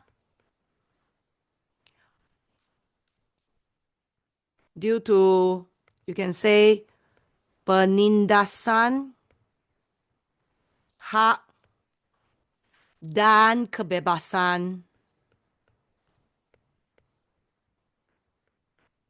rakyat oleh Raja, such as Revolusi Perancis, Revolusi Keagungan England. Okay, so under this case, this is your point. So through here, you have Revolusi Perancis, Revolusi Keagungan England, Revolusi Amerika.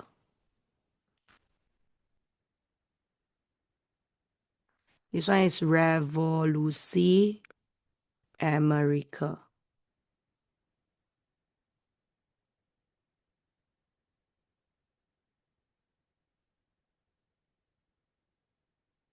This one is Revolusi Perancis,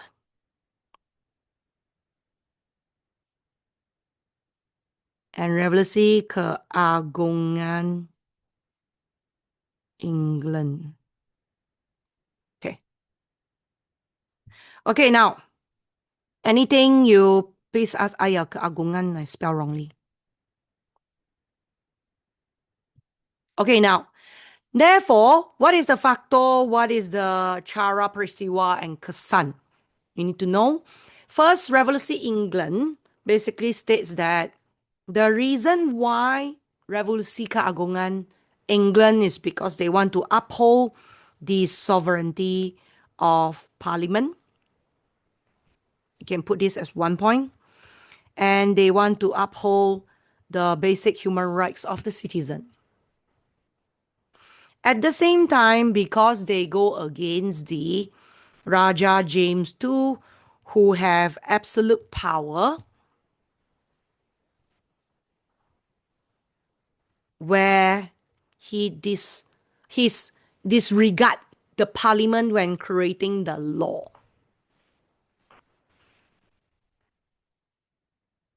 This is the factor lah. Factor.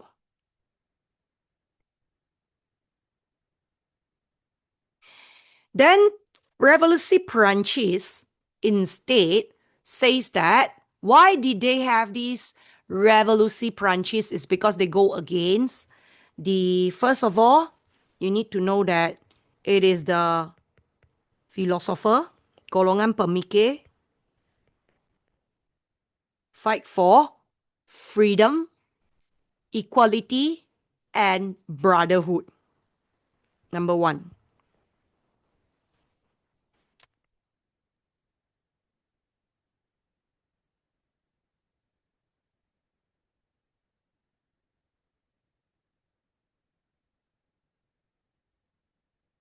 Number one. And therefore, in this case, second of all, they even say that, oh, you can actually give a contoh. Contoh is the second one. Contoh Rochelle. And Voltaire. Depends lah which one you want to write lah. Okay. Other than that, they also talks about keunggulan suara rakyat bagi menjamin kesejahteraan masyarakat. And therefore, last is because they go against the sistem pemerintahan beraja autokratik.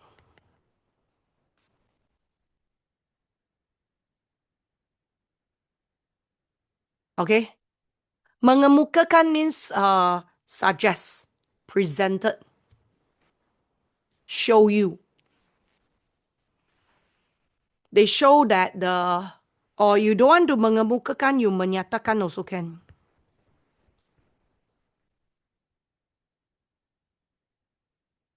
Okay?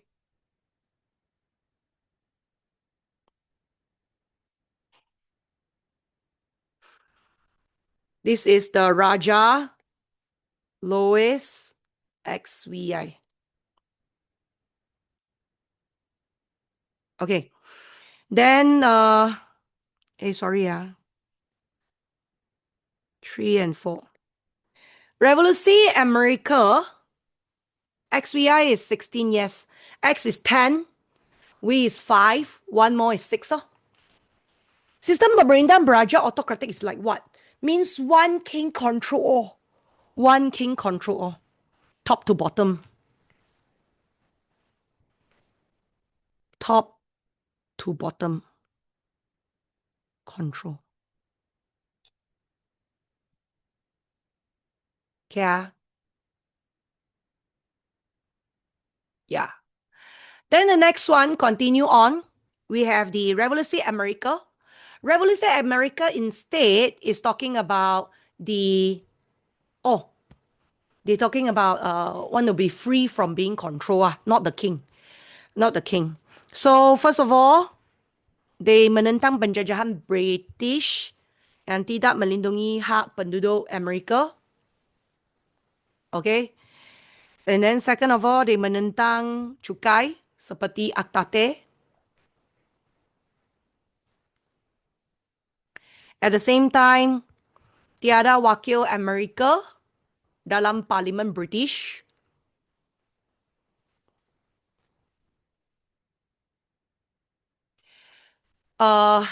Honestly speaking, menentang akta memungut cukai, this one you can split out into two, you know.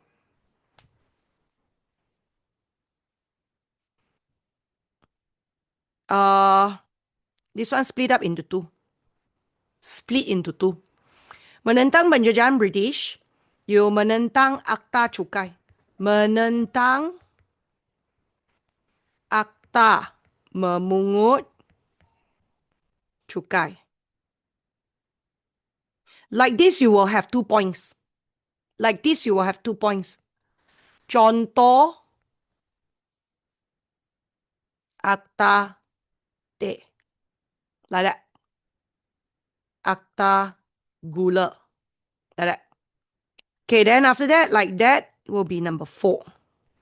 And memperjuangkan kemerdekaan, that one is consider the consider the menentang penjajahan almost similar lah. So that's why I want you to split out this one in case your teacher doesn't give you this one as one more extra marks for the 4 point. Understand? Okay, now, so take a screenshot for all the factor. 1, 2, 3, kacak. 1, 2, 3, kacak. Okay, now next. Then we move on into the next one is the peristiwa. Peristiwa. How? Bagaimanakah peristiwa? Bagaimanakah? Tiada wakil Amerika dalam Parlimen British. So it's like British conquer some part of America and yet there is no wakil Amerika in Parliament. British, you see, the thing is, for American, right, they are conquered by British. When they are conquered by British, British is the empire. British is the empire in charge of America. And therefore, when America is part of British Empire, American, all their rules or regulation were directly approved by Britain, and American have no say in it. It means American have no say in it. So it's like American says, if there is no representative of us American in the parliament, means there is no say in it, then this law shouldn't be approved. Understand? Yes. Meaning, meaning American don't allow Britain to make decisions for them. That's why they reject. They come out and reject. Okay, now, next is we move on into the huraian here. Says that penduduk Amerika mencetus Revolusi Amerika. Revolusi Amerika is the bagaimana? First of all,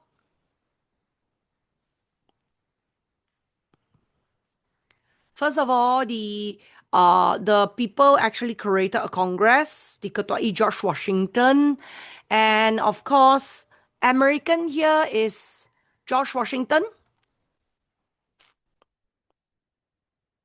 where they announced war towards British, and they approved the pengisytiharan kemerdekaan Amerika. They fight for independence, and the pengisytiharan stated that pemimpin di tanah jajahan menubuhkan kongres diketuai George Washington, mengisytiharkan perang, memperjuangkan kemerdekaan, meluluskan pengisytiharan, kongres,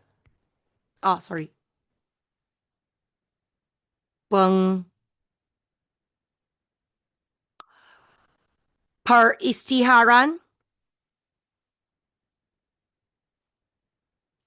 menegaskan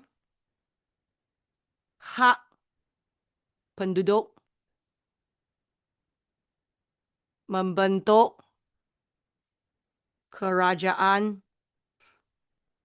baharu jika kerajaan tidak menjamin hak kehidupan, kebebasan, dan kebahagiaan rakyat. Okay? So, of course, in this case, all right, this is your point. Next. So, Revolusi Amerika, did they success? They successfully get British to approve independence for America. 13 states were combined and they introduced system pemerintahan demokrasi.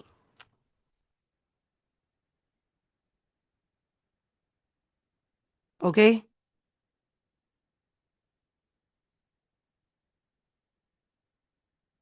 Next, sistem pemerintahan demokrasi is a people's government, election, ruled by people. rule by people.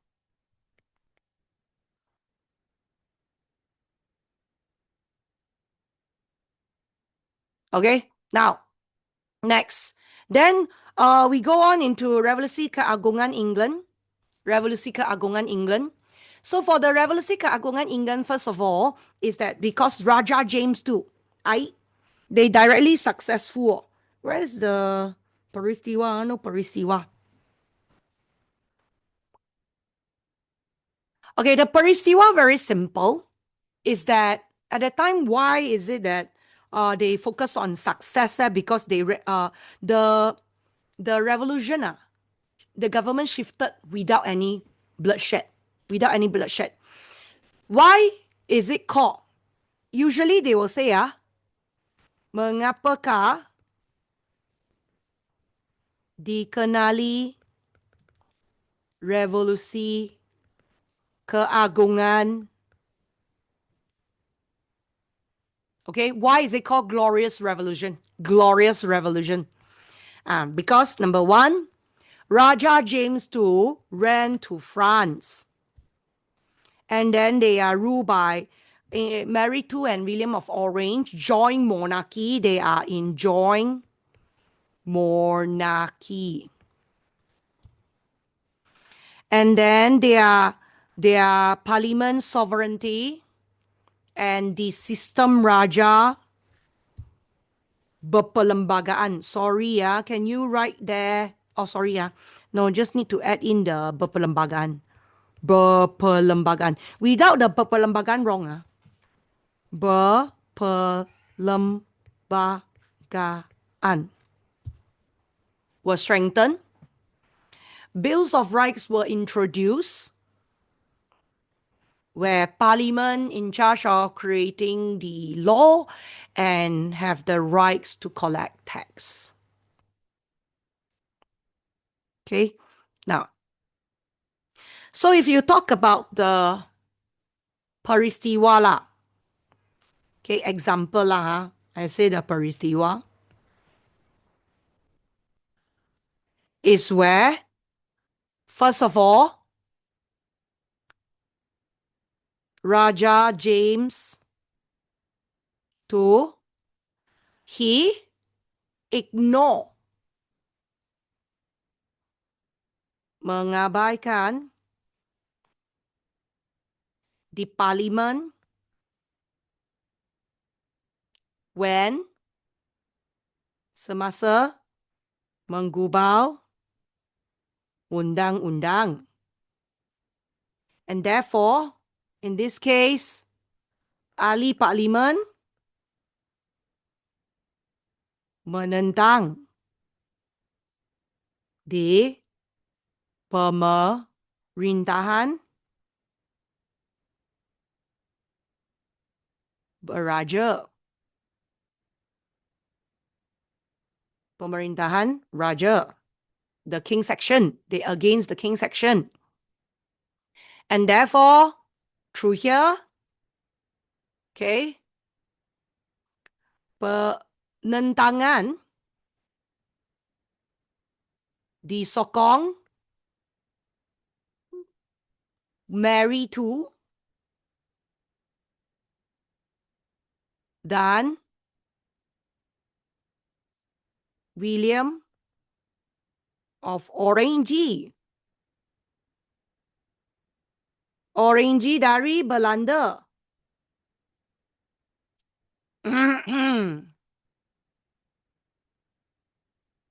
And of course, that is when Raja James II menyadari sokongan berkurang. And therefore, melarikan diri ke Perancis.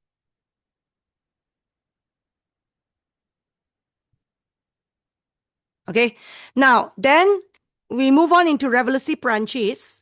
Revolusi Perancis, how it happened and directly kesan. Kesan is the kesan kejayaan lah.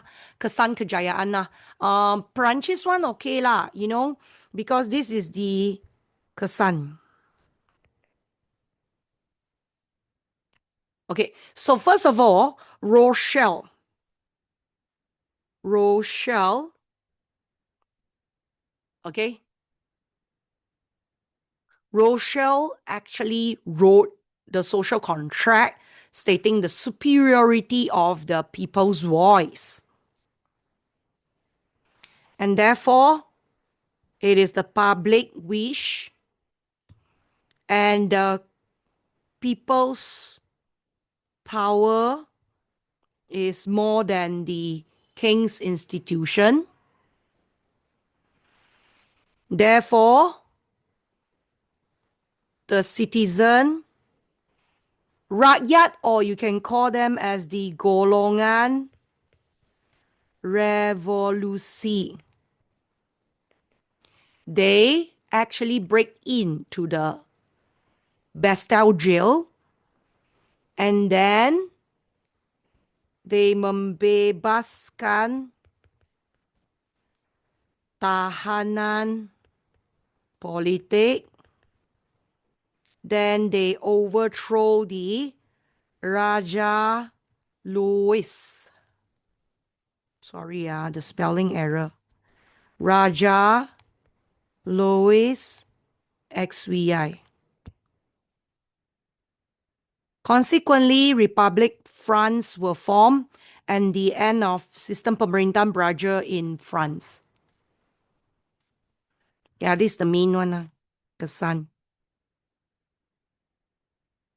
Okay. Now, then we move on into our Asia and the Asia Tenggara. You need to go through, India, China.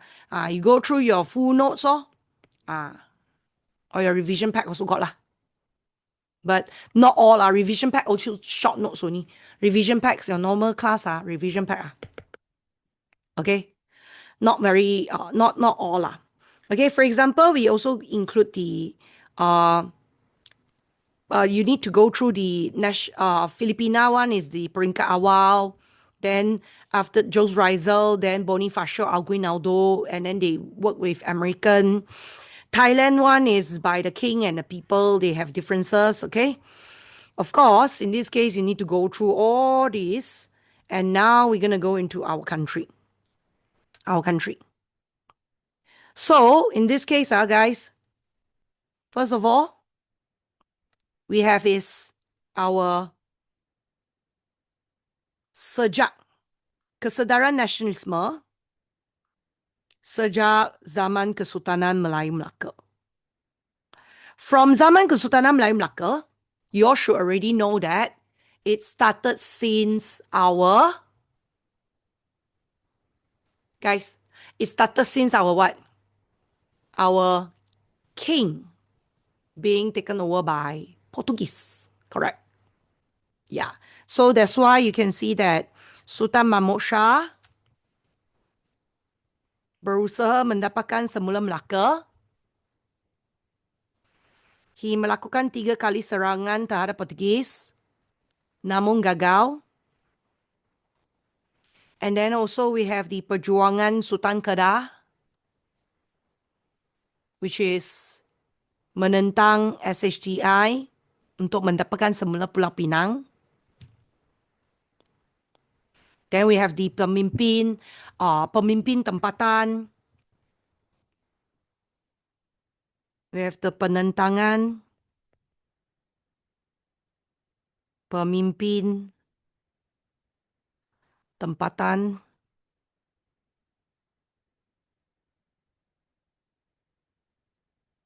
Berjuang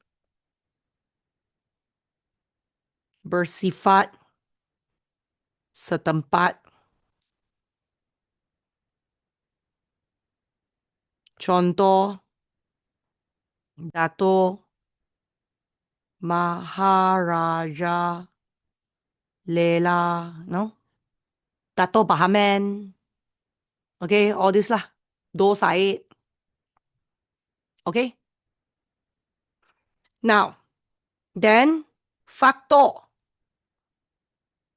So we done from the perjuangan to penentangan pemimpin lah.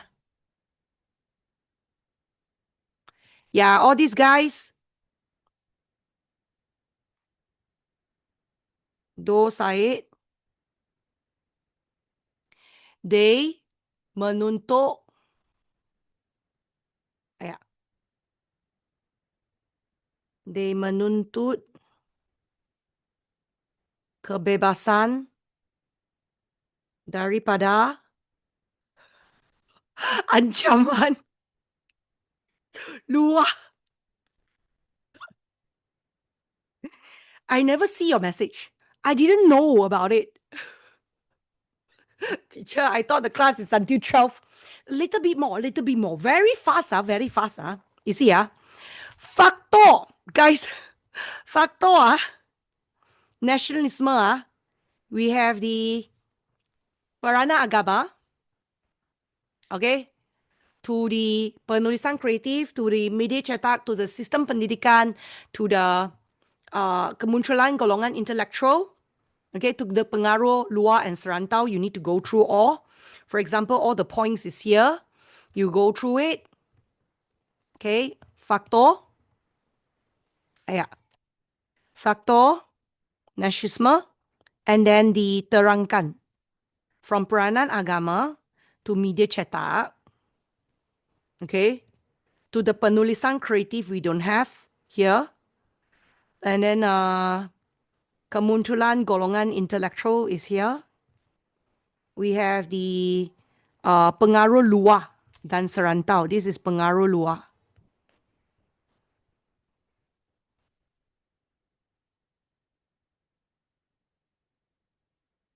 Okay.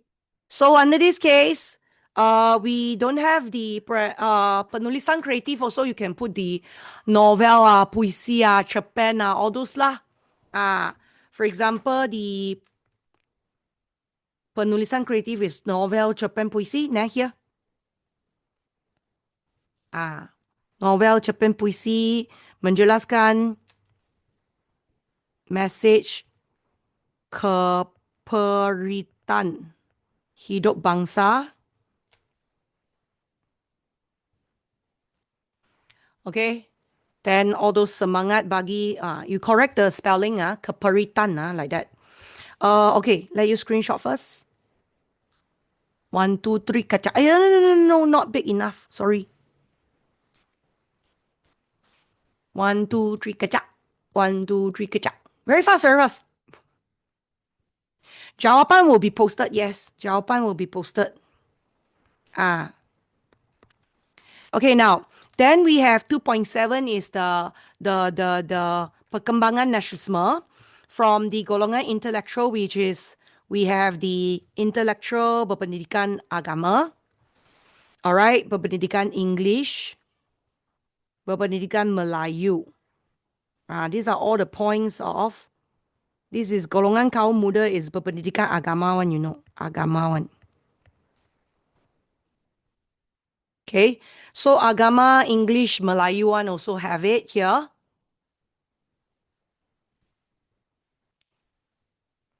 For example, like that. This one, golongan intellectual.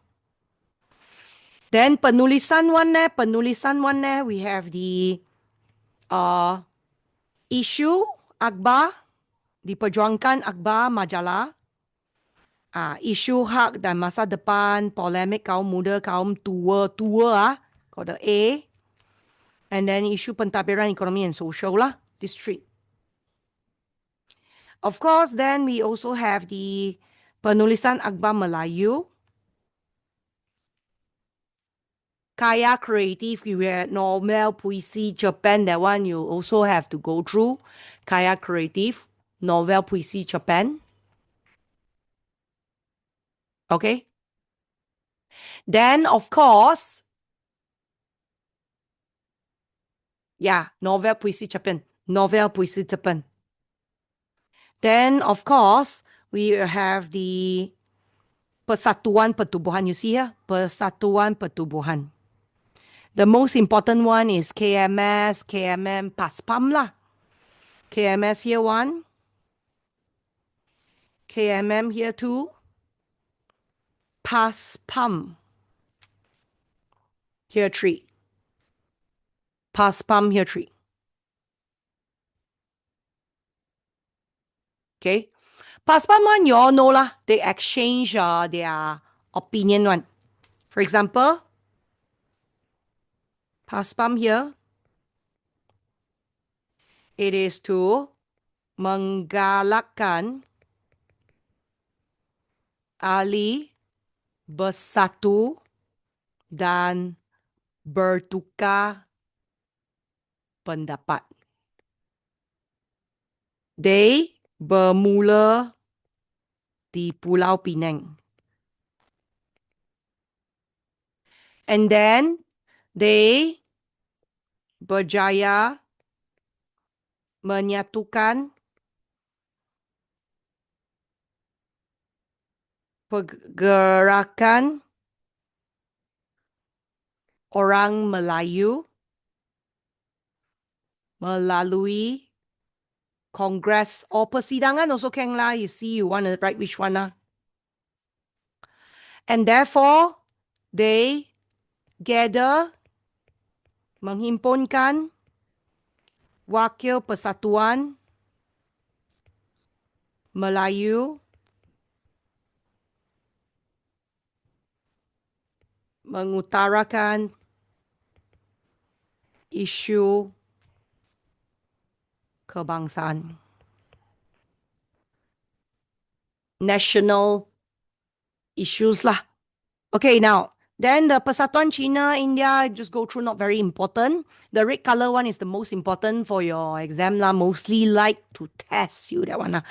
And then Kesan, we are divided into politic, economy, and social. So you can go through yourself, and that's it for today. All right, you go through all the points lah. Okay, anything before you leave the class? Anything to ask? Sorry. fly very fast. Huh? Teacher, can I take a screenshot of page 18? Wait, I'm going to make it big for you. And then we're going to go into page 18. 18 is here. Yeah, 18 is here. Okay, 1, 2, 3, kacha. 1, 2, 3, kacha. Anything want to ask? Yes. Good luck for exam. A plus, guys. Good luck for exam. A plus. Okay, anything else? Want to ask? No? Okay, you're good. You're welcome. Good luck for exam. See you guys. All right. Thank you. Bye-bye. Take care. Bye, Stella. Bye, Natasha. Bye-bye. Bye-bye. No question, really, yeah? I live lah. Sayonara lah, ha. Thanks, yeah. I'm actually Form 5 student. I just joined the seminar to revise my Form 4, but because I don't have any subject slot for, and this really helped. You're welcome, welcome. Very good. Bye. Good luck for exam.